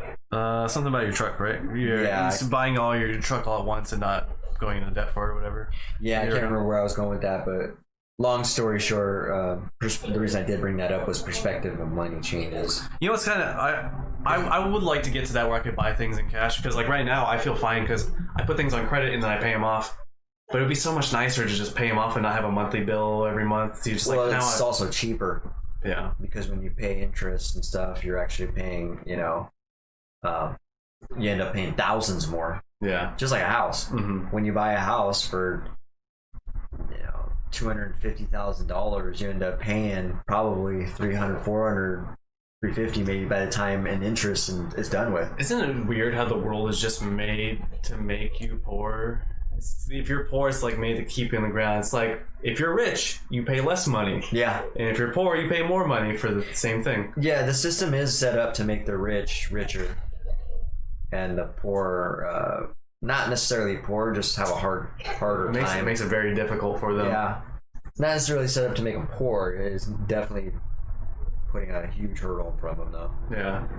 But the rich, they figured out how to cut corners on taxes and stuff, because that's what it's really about.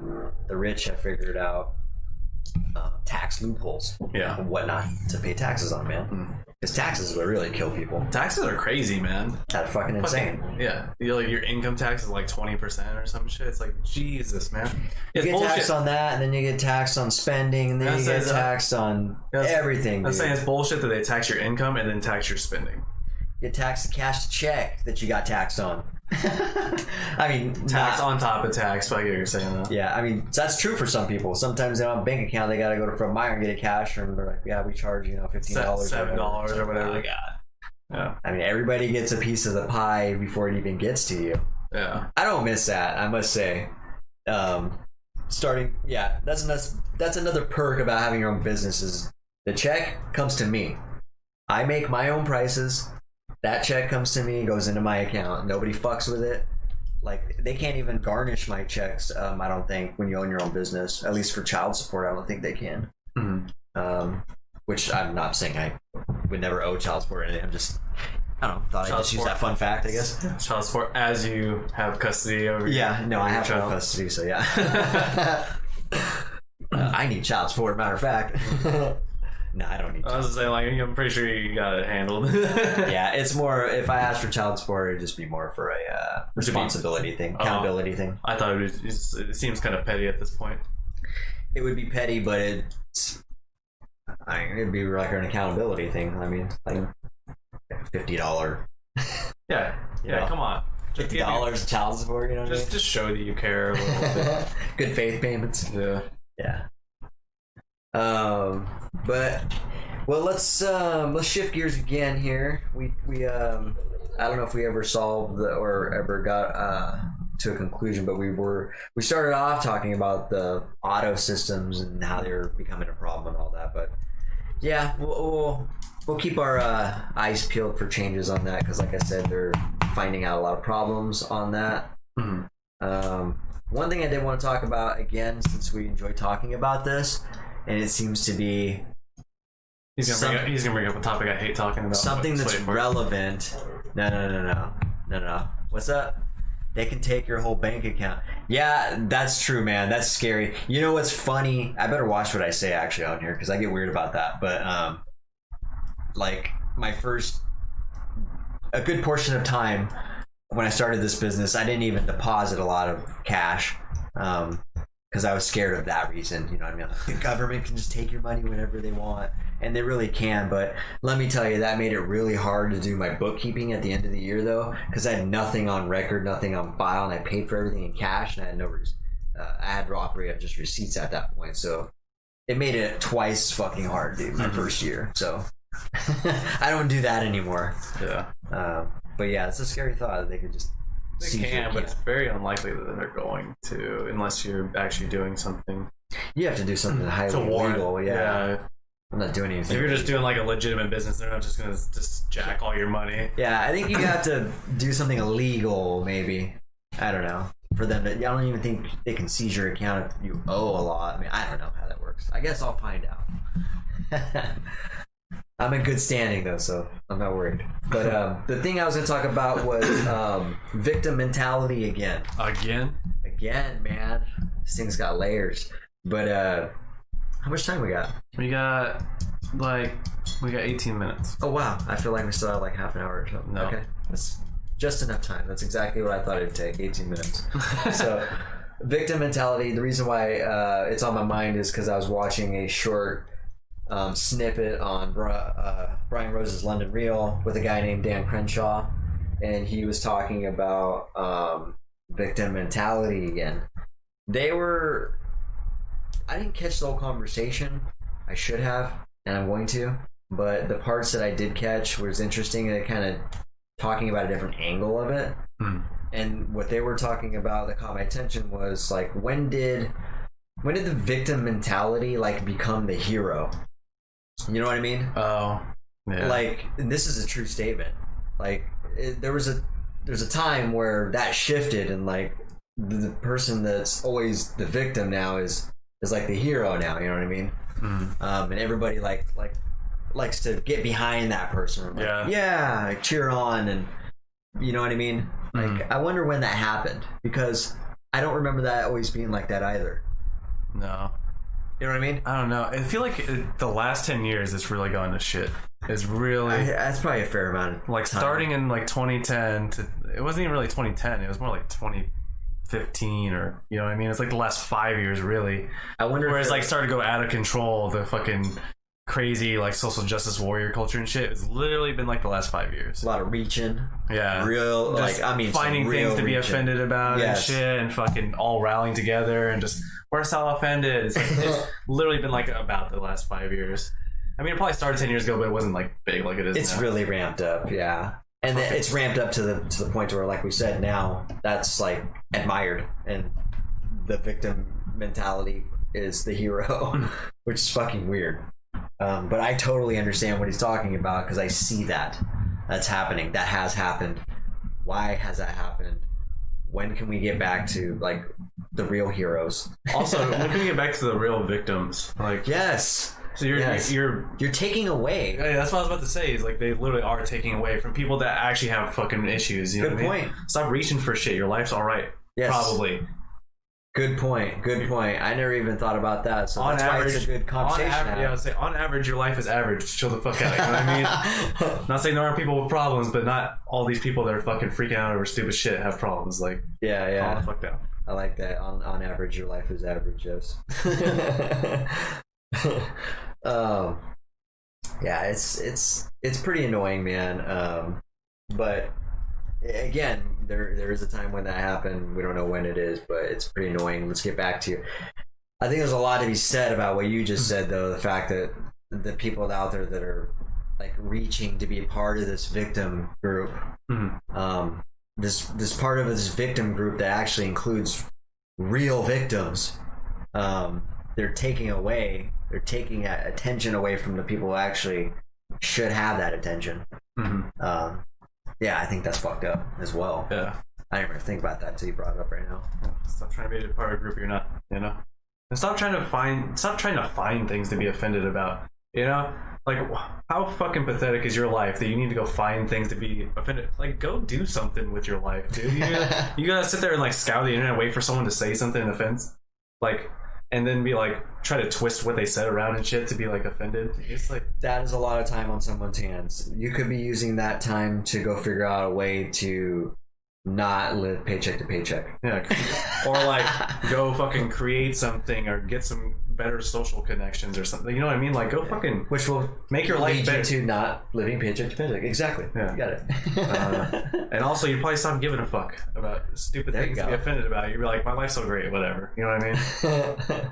You can truly not give a fuck. Just bringing back all the points from the podcast all at once. I like this. This is comedy right here.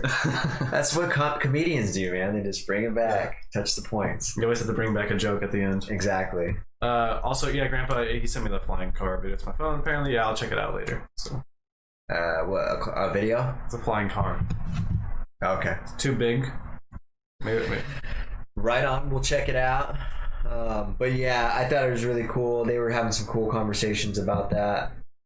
The thing about that's really annoying, and I think they were talking about this. I heard Brian Rose talking a little bit about this, but you said it, and that's what's kind of really getting into the nuts and bolts of why taking away the attention from the true victims is annoying, is because you haven't gone through the shit that they've gone through. You haven't gone through like adversity, you haven't gone through heartache, you might have, but not in this context, and not for what we're talking about. So you know what I mean? That's why it's really annoying. It's like, dude, you can still advocate for people that, yeah, absolutely, but don't play the victim when you're not the victim, and don't fish for things to be outraged about. You know what I mean? Yeah. You can still be like, yo, fucked up things are happening to black people, we need to support them. You know what I mean? You don't gotta be like, I was a victim too. You know what I mean? Like, come on, bro. No, you and weren't.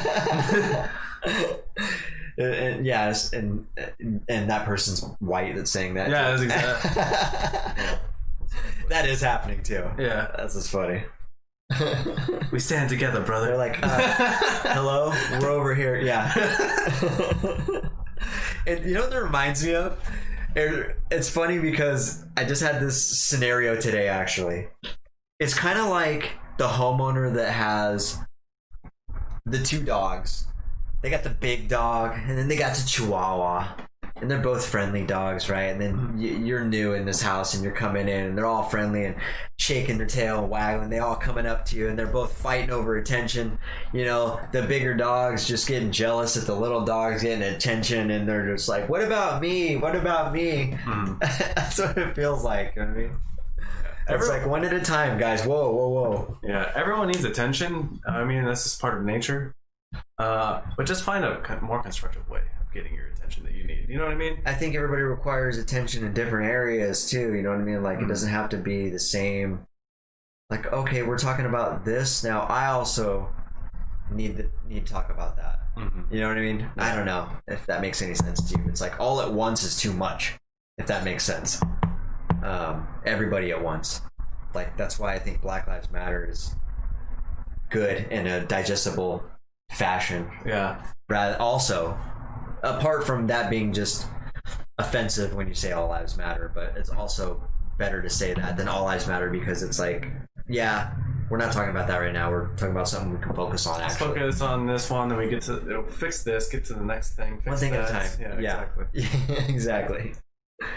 Let's chip away at this thing. Yeah. That's the thing, is that if you ever want to start a big project, you stop thinking about the big projects. Start breaking into smaller chunks anyway. You know what I mean? Yeah. Absolutely. You get way too, like, if I look at my homework and I'm like, well, I got 11 assignments, I'm just not gonna fucking do that. Fuck off. You know what I mean? It's like, just start with the easiest assignment. Start with something small and just finish it. You'll get a sense of fulfillment. You know what I mean? Yeah. This is like a weird tangent, but it's an analogy. It applies to the same thing. Yeah, I'll be honest, man. I fall back into that sometimes, where because I know very well that like a huge part of my success has been breaking down stuff and just chipping away at it, and instead of looking at it like, holy shit, I gotta do all of this. It's like looking at a mountain, like, how am I gonna dig through this mountain? Well, just start right there. Just dig a little hole right there. You'll eventually get there, but just focus on just that. Yeah, but what I'm saying is like, sometimes I'll fall back in that, and that's because I live a life where my mountain is never going down. Well, there's constantly things I'm chipping away, and then more shit goes on top. Yeah, well, I also think that you're chipping away parts of your mountain and throwing it on top of the mountain. Exactly. You're adding to your mountain all the time. Exactly. So like I have more room, and I'll catch myself. I'm like, oh my god, there's so much to do, and I'm like, all right, dude, like, okay, stop thinking of it that way. Like, let's just break this down. What needs to happen first? As soon as I do that, it'll start moving a little quicker. But I'm definitely guilty of that. Just sometimes it's just a natural thing. Especially your brain is exhausted sometimes in different, different state of minds, different parts of the day, so sometimes it makes sense to just step back from something. Sometimes too, you're just getting too involved or absorbed in it. Yeah, for sure. Like playing a riff too much or something. Playing a riff too much. Yeah. Yeah, it is exactly. You get too involved. Sometimes you just have to step away, and come back. Exactly. Especially something like a riff or something. Also, if you're doing something creative, for sure, take a step back. You know what I mean? Yeah.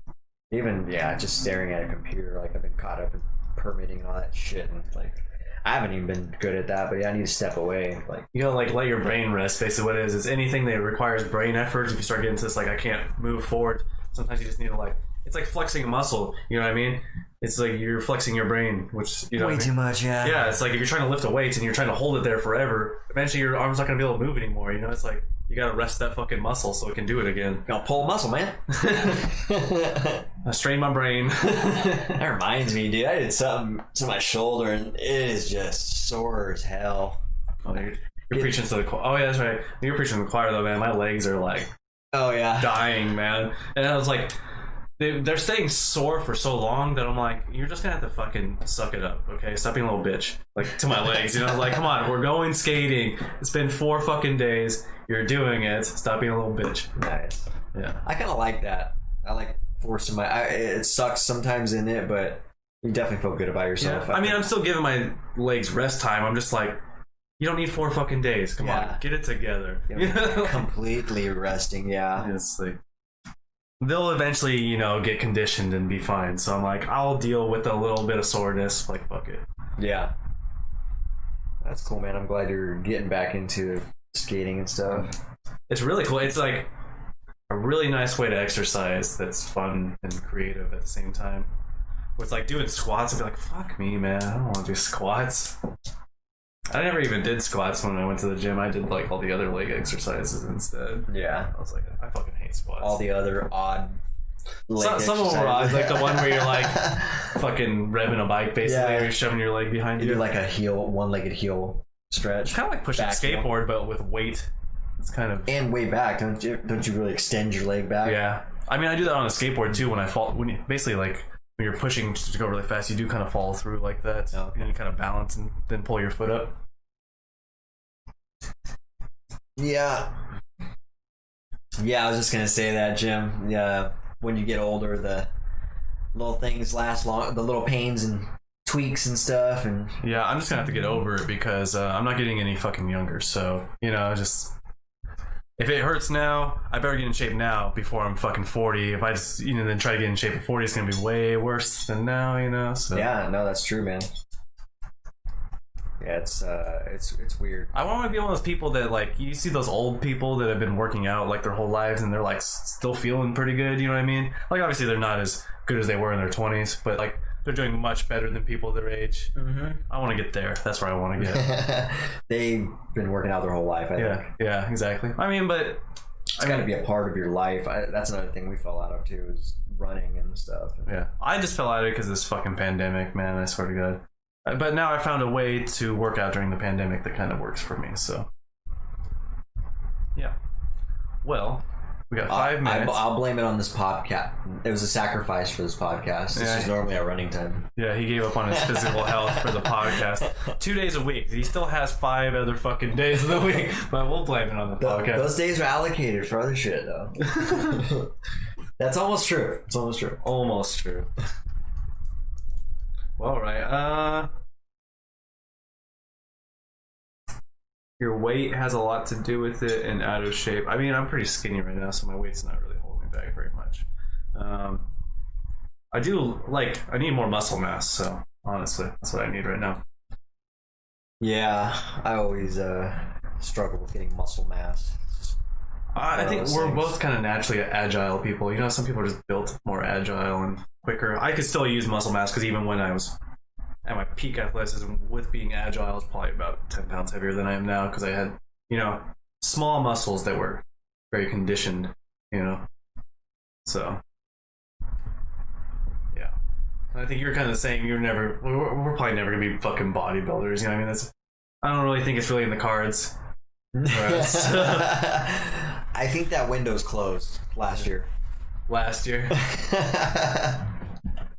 Yeah, you lose muscle as you age as well. Yeah, so you're muscle. You're farther along than I am on that. Damn. On that journey. I'm losing muscle. I better start getting on working out and start getting muscle gain. Yeah, you don't want to get atrophied, man. Some of that creatine or whatever. You're gonna start looking like this. All the old people are all hunchback. Yeah. That scares me, man. Yeah. I always I'll notice myself do that every now and then. It's 100% gonna happen because I always cave my chest anyways. I'll catch myself. I'm like, oh man. You snap out of that, slouching. I think I always slouch, and it's like I kind of blame it on skateboarding and computer games the most because on a skateboard you're always kind of hunched over. You know what I mean? So I did a lot of that as a kid, and I played a lot of video games, and you're just sitting like this playing games, not thinking about your posture a lot. You know what I mean? So I think those two together just solidified my really shitty posture. I feel weird. This feels weird to me. This is just weird. Yeah, sitting up straight. Good sitting up straight to me, or just straightening out. It's funky to me. I mean, when you're sitting up, for sure. I'm kind of more of a incline here, so I can kind of do it like this. This is kind of easier though because the gravity's kind of pulling my spine straight. It's a little natural feeling there. I kind of forget how I'm taller than I think I am a lot of the time because I slouch so much, Yeah. But I guess we're out of time though. So I have a lot of muscle. I used it to lift when in my teenage to about 25. I seen it maybe 1 or 2 pictures of you when you're younger. You looked like you're kind of muscly. So yeah. I think he's the same height as me. You 5'10", 5'11", Grandpa? I think so. But played sports to about 35, right when I was born. Yeah. Well, you killed it. You stopped it for him. I stopped it. He became a grandpa immediately. He's like, no more fucking sports. It was the end of your sports. Yeah. Yeah. I'm grandpa now. I feel like they were into baseball quite a bit. Very, very big baseball family for sure. Yeah, I feel like you guys are big time into baseball. Phil almost went pro. He got a deal that he didn't accept. I've heard different stories. It's all my fault. But I think the 2 stories I heard about Phil was either he was afraid that Grandpa was going to get mad at him for whatever fucking reason, or it's because he had a kid at the time. It might have been a mixture of those 2 things actually. So those are the 2 stories I heard at the time. But yeah, everyone in my family played baseball. Almost everyone pitched in my family too. We were all kind of pitchers. Right on. Good times though. But we're definitely out of time now. We got 1 minute. So we have come to an end, folks. This is it. Yes, make sure to check us out on Wednesday for episode 26. You can check out all of our previous stuff on Apple and Spotify. You can check out our live streams on YouTube, Twitch, and Facebook. And then sometimes we put some stuff on Instagram and Twitter. So, yeah. Very nice. Yep. So follow us on there, subscribe, like us, share us, spread the word. This has been a fun podcast, guys. So thanks for everyone that participated, for real. Yeah, this has been cool. Exactly. Jordan. God, We had Jordan, Phil, my grandpa, Phil, Mark, the Bear, Jesse, Snakes. Yeah, dude. Thanks for coming out, guys. We appreciate the involvement. And if we didn't call your name, sorry. There was a lot of people, so yeah. If there's anyone we forgot. So if you're available to check in with us on Wednesday, come back here at 7:00 and we'll have some more stuff to talk about. We'll see you then. So until then, keep it viral. Keep it contagious. Later, folks.